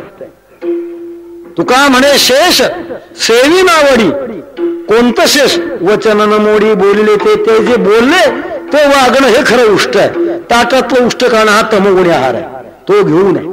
सांगण्याचा तर तसा महाराज म्हणतात की आम्ही त्यांचे मार्ग झाडून काढणार, त्या मार्गाने स्वतः चालणार आणि त्या पद्धतीप्रमाणे त्यांचं जे काही ज्ञान आहे त्याचा अनुभव आम्ही घेत राहणार. याच्या करता वैकुंठावरून आम्ही खाली आलो. अभंगाची 2 चरणं झालेली आहेत आणि जवळजवळ कीर्तनाची वेळ संपत आलेली असल्यामुळे वेळेचं भान लक्षात घेऊन महात्म्याचं नामचिंतन करू आणि राहिलेल्या 2 चरणाचा विचार पुढे करू. विठोबा रखुमाई जय जय विठोबा रखुमाई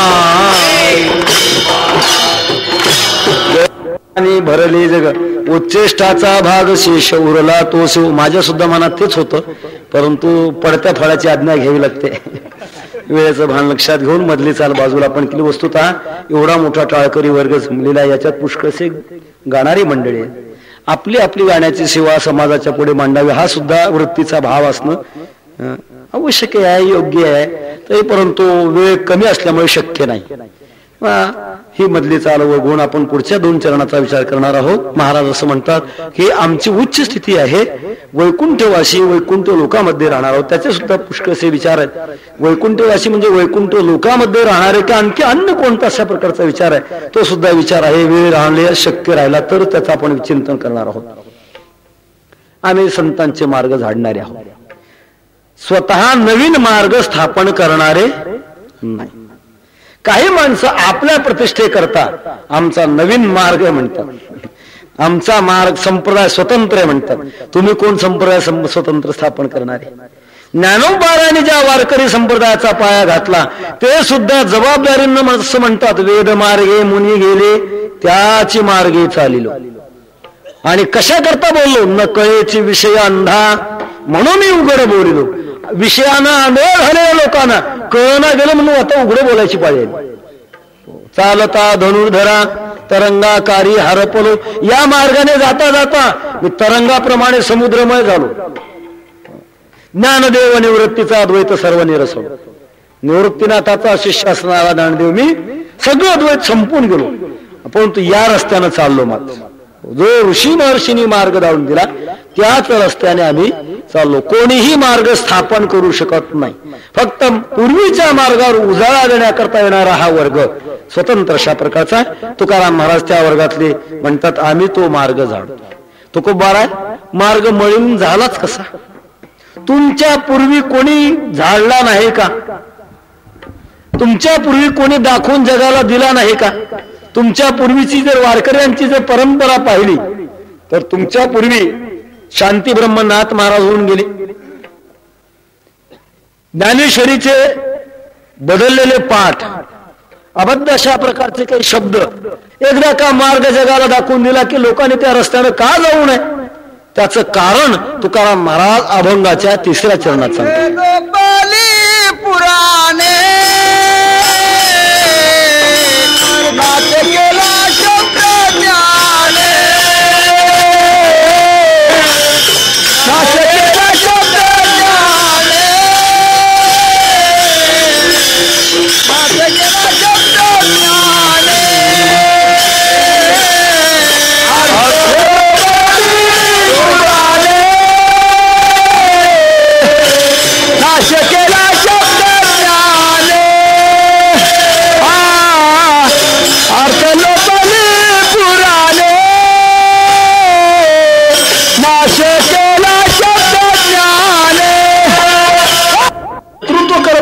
काही मंडळी समाजात 3 प्रकारच्या लोकांना प्रतिष्ठा मिळत असते. संपत्तीनं आणि सत्तेनं युक्त असणाऱ्या माणसाला समाजात प्रतिष्ठा मिळते, विद्वत्तेनं युक्त असणाऱ्या माणसाला समाजात प्रतिष्ठा मिळते आणि भक्ती ज्ञानाचा अनुभव असणाऱ्या संतांना समाजामध्ये प्रतिष्ठा मिळते. 3 जणांना प्रतिष्ठा मिळते. पहिलं संपत्ती आणि सत्ता असणाऱ्या लोकांना प्रतिष्ठा मिळते. धनवंता लागी सर्व मान्यता हे जगी, सर्व ही मानिती वचन. धनवंत पुरुषाला घरातली माणसं म्हणतात, बाहेरची माणसं म्हणतात. यस्यास्ति वित्तम सनरः कुलीनः सपंडिता सश्रुतिमान गुणज्ञ सएव वक्ता सचदर्शनीय सर्व गुणाः कांचनमाश्रयन्ते. पैशावाल्याच्या आश्रयाला सगळे गुण येतात म्हणतात. प्रतिष्ठा पैशावाल्याला मिळते, दुसरी सत्तावाल्याला मिळते. त्यांनाही प्रतिष्ठा मिळते. परंतु गंमत अशी आहे की यांची प्रतिष्ठा थोडी मर्यादित आहे. जोपर्यंत पैसा आहे तोपर्यंत प्रतिष्ठा, पैसा का गेला की प्रतिष्ठा मावळली. जोपर्यंत सत्ता आहे तोपर्यंत प्रतिष्ठा, सत्ता गेली की ते प्रतिष्ठेनं युक्त राहत नाहीत. त्यांचा निर्देश करत असताना माझी नामदार, माझी मध्ये येतात. माझी मध्ये मला मोठं हसू येते ते माझी या शब्दाच. काय ते माझी लावण्याकरता मंत्री लावूनच घ्यावं वाटतं. असे चिटकलेले असतात, ढकलून दिले तरी इतके चिटकलेले असतात.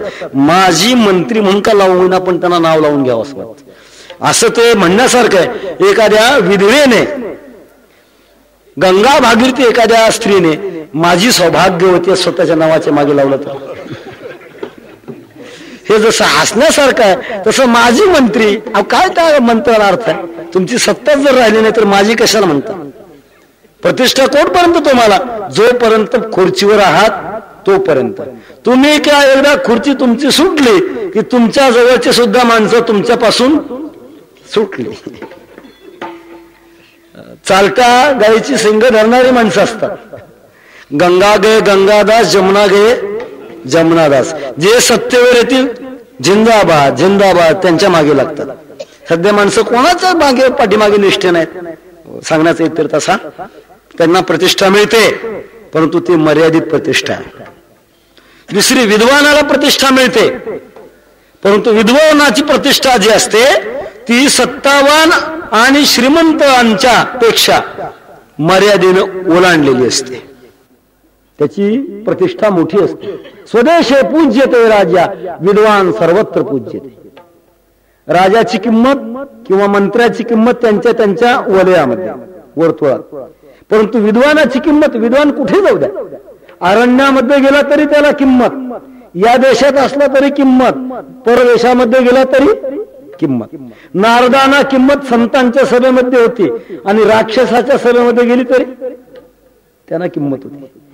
आता नारदांचं माप वेगळं आहे, ते काही विद्वत्तेमध्ये बसतं असं नाही, पण त्यांचं उदाहरण एकदम अचानक लक्षात पुढे आलं म्हणून मी बोललो. विद्वानाला किंमत फार मोठी असते आणि याच्याही पेक्षा संतांची किंमत फार मोठी. समाजामध्ये विद्वान माणसं जी बोलतील त्याच्या पाठीमागे समाज येतो. ज्यांच्या तोंडात बोळ आहे माणसं त्याच्या पाठीमागे येतात. म्हणून संसारादेशी म्हणे असे म्हणे की बोलणाऱ्याच्या आंबाड्या विकतात आणि न बोलणाऱ्याचे गहू सुद्धा विकत नाही.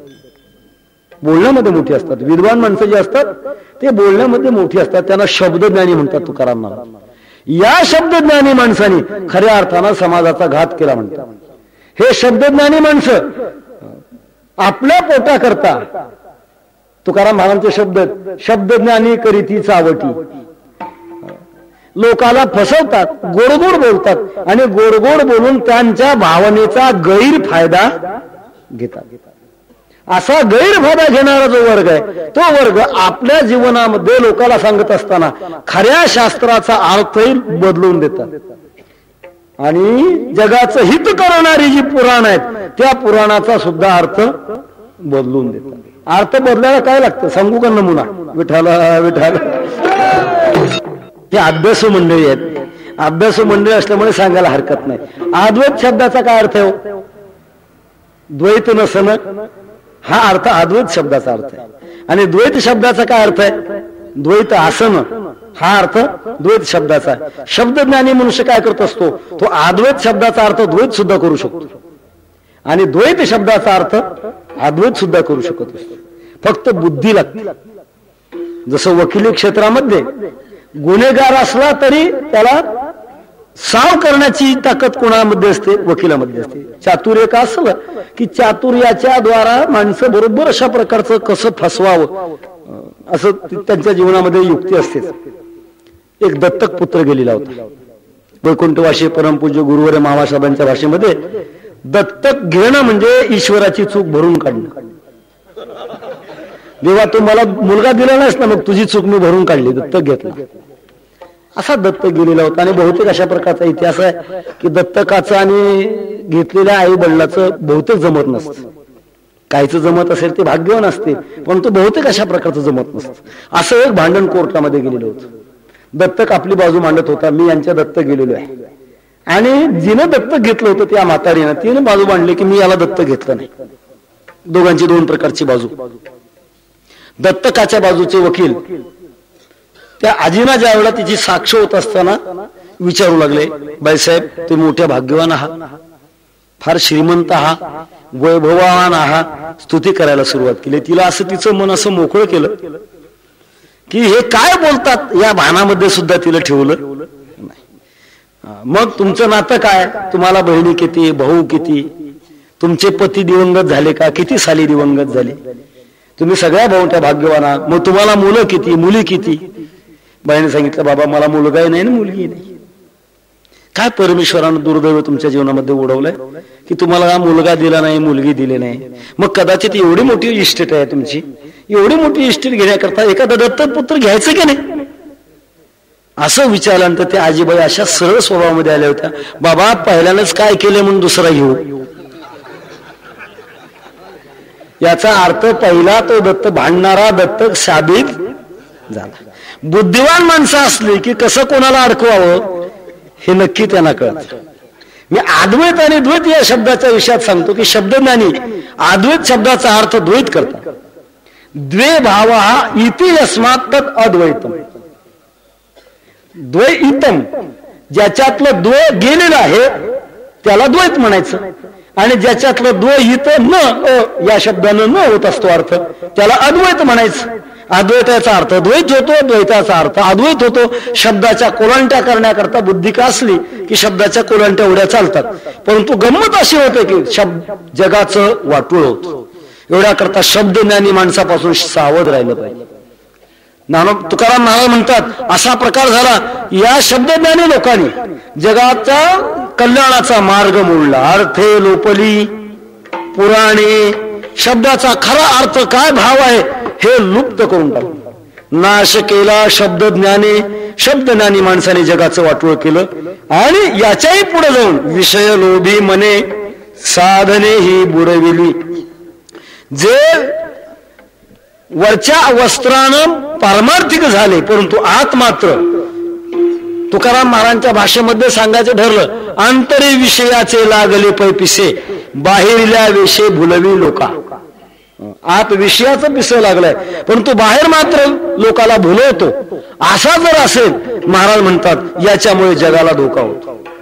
विषय लोभी म्हणे साधने ही बुडविली. त्याचा परिणाम कोणता मार्ग खरा आहे कोणता मार्ग खोटा हे जगाच्या पुढे राहिलं नाही. त्यावेळेला मग मात्र आम्हाला अवतार घ्यावा लागतो. मग आम्ही काय करतो, यांच्या समोर येतो आणि समोर आल्यानंतर शब्दज्ञानी माणसाचा पहिल्यांदा मुकाबला करतो. त्या काळाला शब्दज्ञानाचं भांडार ज्यांच्याकडे भरलेलं असे धर्ममार्तंड रामेश्वर भट्ट होते.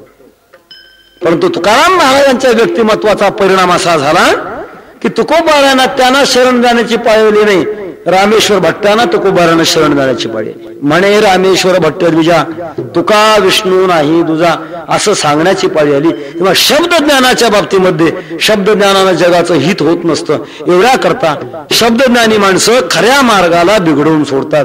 म्हणून आम्ही काय करतो, झाडू संतांचे मार्ग आळ राणी भरले जग उच्चेष्टाचा भाग शेष उरला तो शिव असं जगाचं हित करतो. मग जगाचं हित करण्याकरता काय सांगता जगाला ते सांगण्याचं कार्य तुकाराम महाराज अभंगाच्या 4थ्या चरणात सांगतात.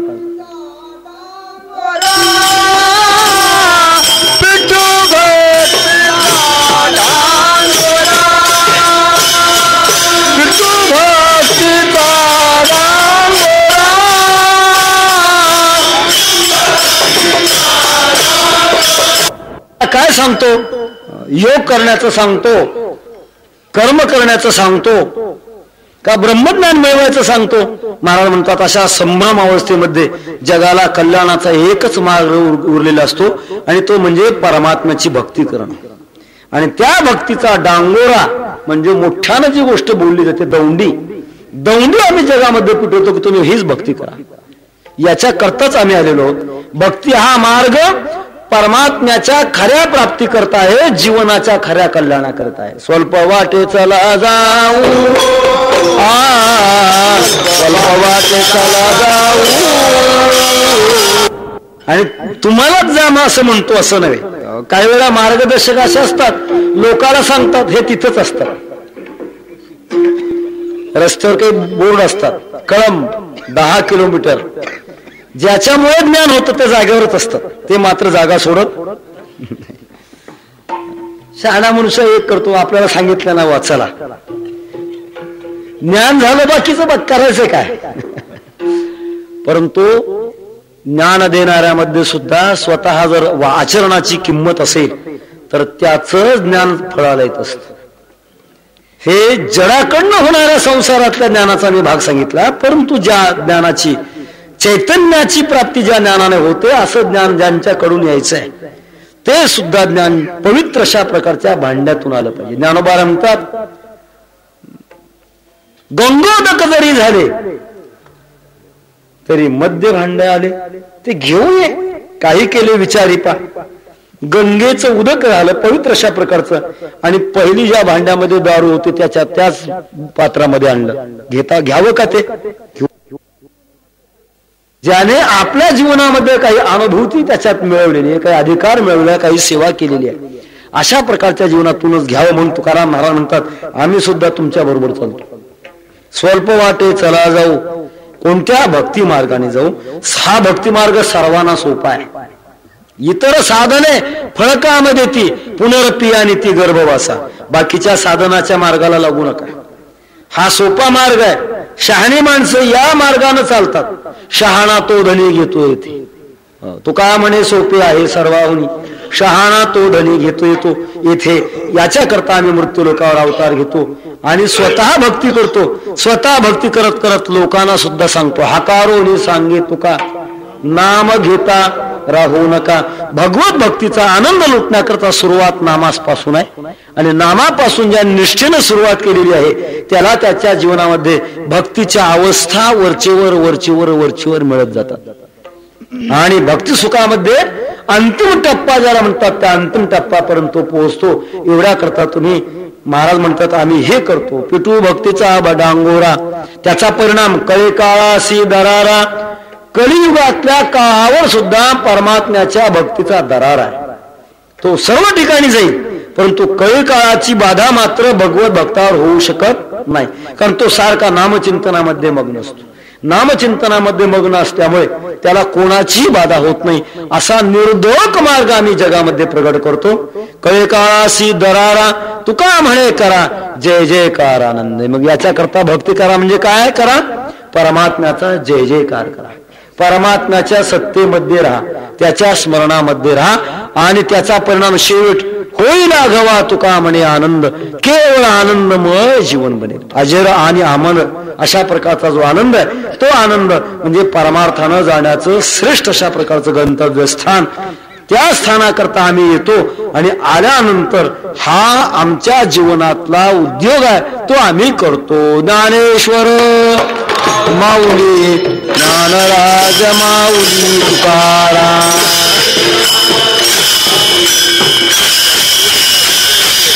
एकाच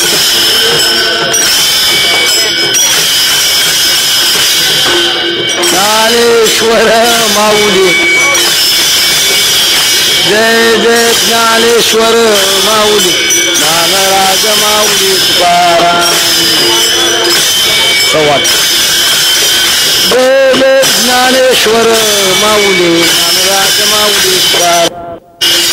जगद्गुरु तुकाराम महाराजांच्या सदैव वैकुंठ गमनाच्या निमित्तानं हा समारंभ होतोय. त्याकरताच हा आपण अभंग निवडलेला आहे. आणि महाराज म्हणतात, आम्ही वैकुंठामध्ये राहणारे आहोत, आणि जात असताना सुद्धा ज्यावेळा काम संपतं त्यावेळा देवाला प्रार्थना करतो. शोधिताचे नाही मनवण्या ठेवितो पाये, आता दिसो नये जना ऐसे करी नारायण देवा. आता आमचं काम संपलं, आणि काम संपल्यामुळे आम्हाला जगात राहायची इच्छा राहिलेली नाही. त्यावेळेला स्वतः भगवान परमात्मा गरुडाचं विमान घेऊन इथे येतात. तुकोबारानं म्हणतात, नाभी नाभी भक्त राया वेगी पावलो सखया. तुकाराम महाराज भिवू नका, कळी काळामध्ये तुम्हाला घेऊन जाण्याकरता मी स्वतः आलेलो आहे. आणि स्वतः भगवान परमात्मा येतात. जगद्गुरु तुकाराम महाराजांना आल्याची सूचना मिळते. दिव्य लख अशा प्रकारच्या तेजोवलयामध्ये भगवान पांडुरंग परमात्मा वैकुंठाहून येतात आणि आल्यानंतर महाराजांच्या पुढे उपस्थित होतात. तुकाराम महाराज देहभान विवर्जित होतात. आणि अशा अवस्थेमध्ये जिने आपली जन्मभर संगत केली, जिच्यामुळे आपलं पारमार्थिक जीवन कडेला गेलं, त्या जिजामातेला असं म्हणतात, यायचंय काय? परमात्मा वैकुंठावरून आपल्याला घेऊन जाण्याकरता आलेले, यायचंय काय? जिजामातावर मोठी जबाबदारी होती. त्यांनी सांगितलं, तुमचा देव आणि तुमचं वैकुंठ तुम्हालाच लखला. मळेस वेळेला झाली आहे म्हणजे वैकुंठाला यायचं का? जिजामातेनं ज्या वेळेला कारण दाखवलं त्यावेळेला तुकाराम महाराजांना वाईट वाटायला लागलं. संसाराकरता कष्ट करता, हा जन्म संसाराकरता नाही. तुकाराम महाराजांनी जिजामाते करता एक अभंग लिहिला, देव पहावया करियो सायास नदरी हे आस नाशिवंत. ह्या नाशिवंताकरता जगू नकोस, देवा करता जग. एवढा अशा प्रकारचा सुंदर एक अभंग जिजामाते करता दिला. आणि तुकाराम महाराज देहास परमात्म्याच्या विमानामध्ये बसून अंतकाळी विठोबा मासी पावला कुडी सहित झाला गुप्त तुका. हा दिव्य चमत्कार जगद्गुरु तुकाराम महाराजांनी करून येणाऱ्या फाल्गुन वद्य तिथीला 350 वर्ष पूर्ण होत आहेत. आणि त्या निमित्ताने संपूर्ण महाराष्ट्र परमार्थाच्या ज्ञानानं तेजोवलयामध्ये येतोय. चांगल्या संस्काराची गरज आज जगाला आहे. आपण मोठे भाग्यवान आहोत. तेव्हा वारकरी संप्रदायातलं खरं काय जीवन आहे, हे जीवन कळण्याची संधी या नामसप्ताहाच्या द्वारे आपल्याला साहेबांनी आणून दिलेली आहे. हा एक फार मोठा चांगला असा सुयोग आहे. वारकरी संप्रदाय म्हणजे धडक संप्रदाय आहे. याच्यामध्ये कुठल्याही प्रकारचा बारकावा नाही, कुठल्याही प्रकारची गुप्तता नाही. तुकाराम महाराज म्हणतात, मोडून या वाटा सूक्ष्म दुस्तर केला राज्यभार चालायचा. सर्वांनी या मार्गाने चालावं. महाराजांच्या काळाला अशी परिस्थिती होती. काही शाक्त मंडळी होती, शाक्तांचं निरसन तुकाराम महाराजांना करावं लागलं. काही गुरु शिष्य परंपरा माळगणारी माणसं होती, कानफुंकी परंपरा. अजूनही सुद्धा काही काही ठिकाणी ते चालतंय. तुकाराम महाराज म्हणतात, नेणे फुंको कान नाही एकांतीचे ज्ञान. कान फुंकणं वारकऱ्यात जर असेल तर मी त्याला वारकरी म्हणणार नाही. वारकऱ्यांनी कान फुंकू नये आणि कान फुंकून घेऊ नये. काय काय परंपरा आहे आमच्या या उस्मानाबाद जिल्ह्यामध्ये, दुर्दैव आहे अशा काही परंपरा आहेत.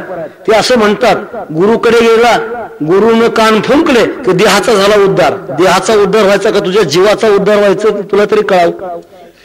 गुरु आपले दक्षिणा उकळतात, त्यांचं काम झालं, त्यांना करायचं काय? शिष्य खड्ड्यात जाऊ अगर मातीत जाऊ. अरे एवढं सोपं आहे का? इतकं जर सोपं असलं तर भगवंताने बहुनाम जन्मनामंत ज्ञानवान नाम प्रपद्यते वासुदेव सर्वमिती समहात्मा सुदुर्लभ. त्याच्याकरता तपश्चर्या करावी लागते, त्याच्याकरता काही पूर्व तयारी करावी लागते. घर झाडल्याशिवाय आज स्वच्छ पदार्थ ठेवता येत नाही. अगोदर घर झाडलं का? अशी तुमची ताकद आहे का? असे जर गुरु असतील तर मी त्यांचा शिष्य होण्याकरता केव्हा येत आहे? तरी उद्धार करावा, दाखवावं. तेव्हा वारकरी संप्रदायामध्ये नेणे फुंको कान नाही एकांतीचे ज्ञान, अशा सगळ्या ज्या वेळा भयानक परिस्थिती निर्माण होतात त्यावेळा जगद्गुरु तुकाराम महाराज सारखे संत या जगामध्ये अवताराला येतात. आणि अवताराला येऊन लोकाला म्हणतात, उघडा मंत्र जाणा, रामकृष्ण म्हणा, तुटती यातना गर्भवास, मोकळ्या मनानं जा. चोरा चोरी लपालपी इथे नाही. अशा स्पष्ट मार्गाने येऊन त्या मार्गाचं आम्ही पुनर्वसन ज्याला म्हणतात ते पुनर्वसन करतो. आणि आमचं काम का संपलं की पुन्हा आम्ही आमच्या ठिकाणाला जातो. असं जगद्गुरु तुकाराम महाराजांनी जगाला वाट दाखवून 350 वर्ष पूर्ण झाले. तुकाराम महाराजांच्या जीवनाचा अभंगवाणीचा प्रकाश अजूनही पडतो. प्रत्यक्षात रामाच्या अवतारापेक्षा सुद्धा तुकारामांचं कार्य फार मोठं आहे. जगद्गुरु तुकोबारायांचं कार्य त्याहीपेक्षा मोठं आहे. प्रभू रामचंद्राने वानर सेना लंकेला नेण्याकरता सेतू बांधला, त्यांच्या नावावर बांधला गेला. परंतु त्यांचा सेतू आज मात्र पाहायला मिळत नाही. तुकाराम से दो नाम एक अंग, उनका सेतू भंग वया इनका सेतू अभंग. तुकोबारायांचा जो सेतू आहे, बहुसमुद्रावरून तरुण जाण्याकरता निर्माण केलेला सेतू, तो मात्र अभंग सेतू आहे. त्या अभंगाची इथे पारायणाच्या द्वारा उपासना चालते. त्याचप्रमाणे ज्ञानेश्वर मंदिर संस्थान या मार्फत एक सुंदर अशा प्रकारची देवळी करायच्या परंपरेची प्रत ती अत्यंत अल्प दरामध्ये प्रकाशित आहे. हा सुद्धा एक फार मोठा सेवेचा वाटा आहे. मी म्हणतो बाकीच्या यापेक्षा आज याला फार मागणी आहे. सगळी माणसं आम्हाला जवळजवळ विचारतात, तुमच्याकडे ती जी गाथा प्रकाशित झाली ती शिल्लक आहे का, ती शिल्लक आहे का. मला असं वाटतं बाकीच्या सगळ्या आवाढव्य योजनेपेक्षा गाथेची योजनाच जास्त लांबवणं खऱ्या अर्थानं या दृष्टिकोनातून कार्य होणार आहे. आणि या माझ्या सूचनेला, विनंतीला साहेबांनी मान देऊन त्याच्यात जास्त लक्ष घालावं आणि ते कार्य अधिक अशा प्रकारचं करावं. जगद्गुरु तुकाराम महाराजांच्या अभंगाची माणसाच्या जीवनामध्ये साथ आहे. आपण सर्व मंडळी महाराजांच्या प्रेमानं प्रेरित होऊन इथं आलात. वैकुंठवासी परमपूज्य गुरुवर मामासाहेब म्हणायचे, महाराष्ट्रात जन्माला आलात ना, मग तुम्हाला ज्ञानेश्वरीचं पारायण केल्याशिवाय आणि तुकाराम महाराजांची गाथा वाचल्याशिवाय तुम्हाला मरायचा हक्कच नाही. एकदा तरी कमीत कमी त्या अभंगवाणीच्या जवळ यावं, त्या अभंगवाणीचं सामर्थ्य लक्षात घ्यावं. जरूर आपल्या जीवनामध्ये त्याचे फायदे होणार आहेत. असं अमोघ अशा प्रकारचं वाणीचं शस्त्र आणि शास्त्र तुकाराम महाराजांनी जगाला जे दिलं, त्यांच्या उपकारातून उत्तीर्ण होण्याकरता आपल्याला त्यांचं नामचिंतन करायचं आहे. तुकाराम तुकाराम तुकाराम तुकाराम.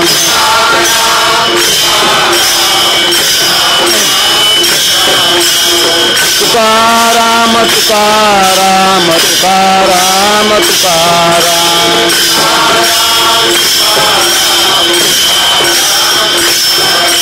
तुकाराम तुकाराम तुकाराम तुकाराम.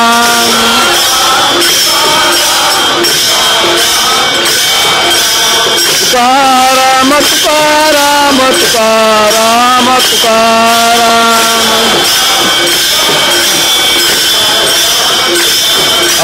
तुकाराम तुकाराम तुकाराम तुकाराम.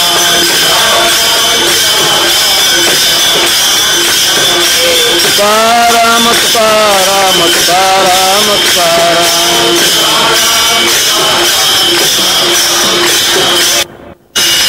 तुके भक्तीचा डांगोरा कळे काळासे दरारा. तुका म्हणे करा जय जयकार आनंदे झाडो संतांचे मार्ग. आड राणी भरले जग उच्चेष्ठाचा भाग. शेष उरला तो शिव. आपली चिंतन सेवा आपण एका अर्थानं वेळेतच उरकत आहोत. मला वाटलं होतं संभ्रम निर्माण झाला होता. लहान काट्याने थोडासा घोटाळा केला, तो एकदम 12वर जाऊन बसलाय. 11वर राहण्यापेक्षा त्याने 1 पॉइंट बदलला. त्याच्यामुळे मला असं वाटलं होतं की आपलं कीर्तन इतकं लांबलं का, परंतु खऱ्या अर्थानं मी कोणावर अन्याय केलेला नाही. तेव्हा वेळेतच आपलं चिंतन उरकत आहे. आपण मोठे भाग्यवान आहात. आजचा या नामसप्ताहाचा 3रा दिवस आहे. त्या दृष्टिकोनातून संख्या अजून सुद्धा आवश्यक आहे, परंतु त्या दृष्टिकोनातून समाधान सुद्धा मांडण्यासारखी संख्या आहे. या एवढी मोठी संख्या होण्याच्या पाठीमागे संस्थांची फार मोठी तळमळ आहे. गावोगाव गाड्या पाठवणं काय, त्यांना निमंत्रण देणं काय, त्यांची सोय करणं काय, येण्या जाण्याची सोय करणं काय. आता काही माणसं म्हणतात गारठा आहे, बाहेर निघू वाटत नाही. जन्मच्या जन्म गारठून बसलात, एवढा तरी गारठा सहन करा. आणि जर या तेजवलयामध्ये आपण आला नाही तर आपला गारठा कधीच निघणार नाही. एकदा तो गारठा धुडकवण्याकरता हातपाय मोकळे करा आणि या दिव्य अशा प्रकारच्या ज्ञानगंगेमध्ये अवगाहन करण्याकरता आपण यावं. उत्तरोत्तर याचा लाभ आपल्या जीवनामध्ये घ्यावा. आणि जगद्गुरु तुकाराम महाराजांनी जो मार्ग दाखवला तो खऱ्या अर्थानं त्यांना जगद्गुरु म्हणतात. आपल्याला वेगळा गुरु करायचं कारणच नाही. आणि वेगळा गुरु करायचं कारण असतं तर तुकाराम महाराजांना जगद्गुरु ही पदवी लावलीच नसती. जगद्गुरु तुका अवतार नामयाचा संप्रदाय सकळाचा येतो. या बाकीचे मार्गदर्शक असतील, परंतु गुरु म्हणता येणार नाही. गुरु या संप्रदायामध्ये तुकाराम महाराज, ज्ञानेश्वर महाराज हे गुरु आहेत. आपल्याला आपल्या जीवनामध्ये खऱ्या अर्थानं मार्गदर्शन आणि कृपेचा वर्षाव ते करतात. आणि निष्ठेच्या द्वारा आपण जर तिथपर्यंत पोहोचलो तर जरूर आपलं याच जन्मामध्ये एची देही एची डोळा भोगू मुक्तीचा सोहळा हा आनंद भोगण्याची शक्यता या जन्मामध्ये असल्यामुळे आपण तुका म्हणे तुम्ही चला याची वाटे भरवसेने भेटे पांडुरंग. जगद्गुरु तुकाराम महाराजांची जी वाट झाडली आहे पुन्हा ती गदळ करण्याचा आपण प्रयत्न करू नये. जर परत ती खराब केली तर महाराजांना पुन्हा अवतार घ्यावा लागेल. कमीत कमी काही काळ का होईना महाराजांना वैकुंठामध्ये राहता यावं. वैकुंठ या शब्दाचं सुद्धा बरंच चिंतन होतं. महाराज वैकुंठाला पत्करतात का, पुन्हा वैकुंठाला जाण्याची इच्छा करतात का? आधी करून चिंतन होतं, परंतु वेळ संपलेली असल्यामुळे ते आपल्याला चिंतन या ठिकाणी मांडता येणार नाही. झालेली चिंतन सेवा जगद्गुरु तुकाराम महाराजांच्या चरणारविंदी समर्पण. महाराजांना एकच मागणं मागावं की महाराज, भक्ती करण्याकरता संतांचा आशीर्वाद लागतो. तुम्ही आम्हाला आमच्या जीवनामध्ये आशीर्वाद द्या.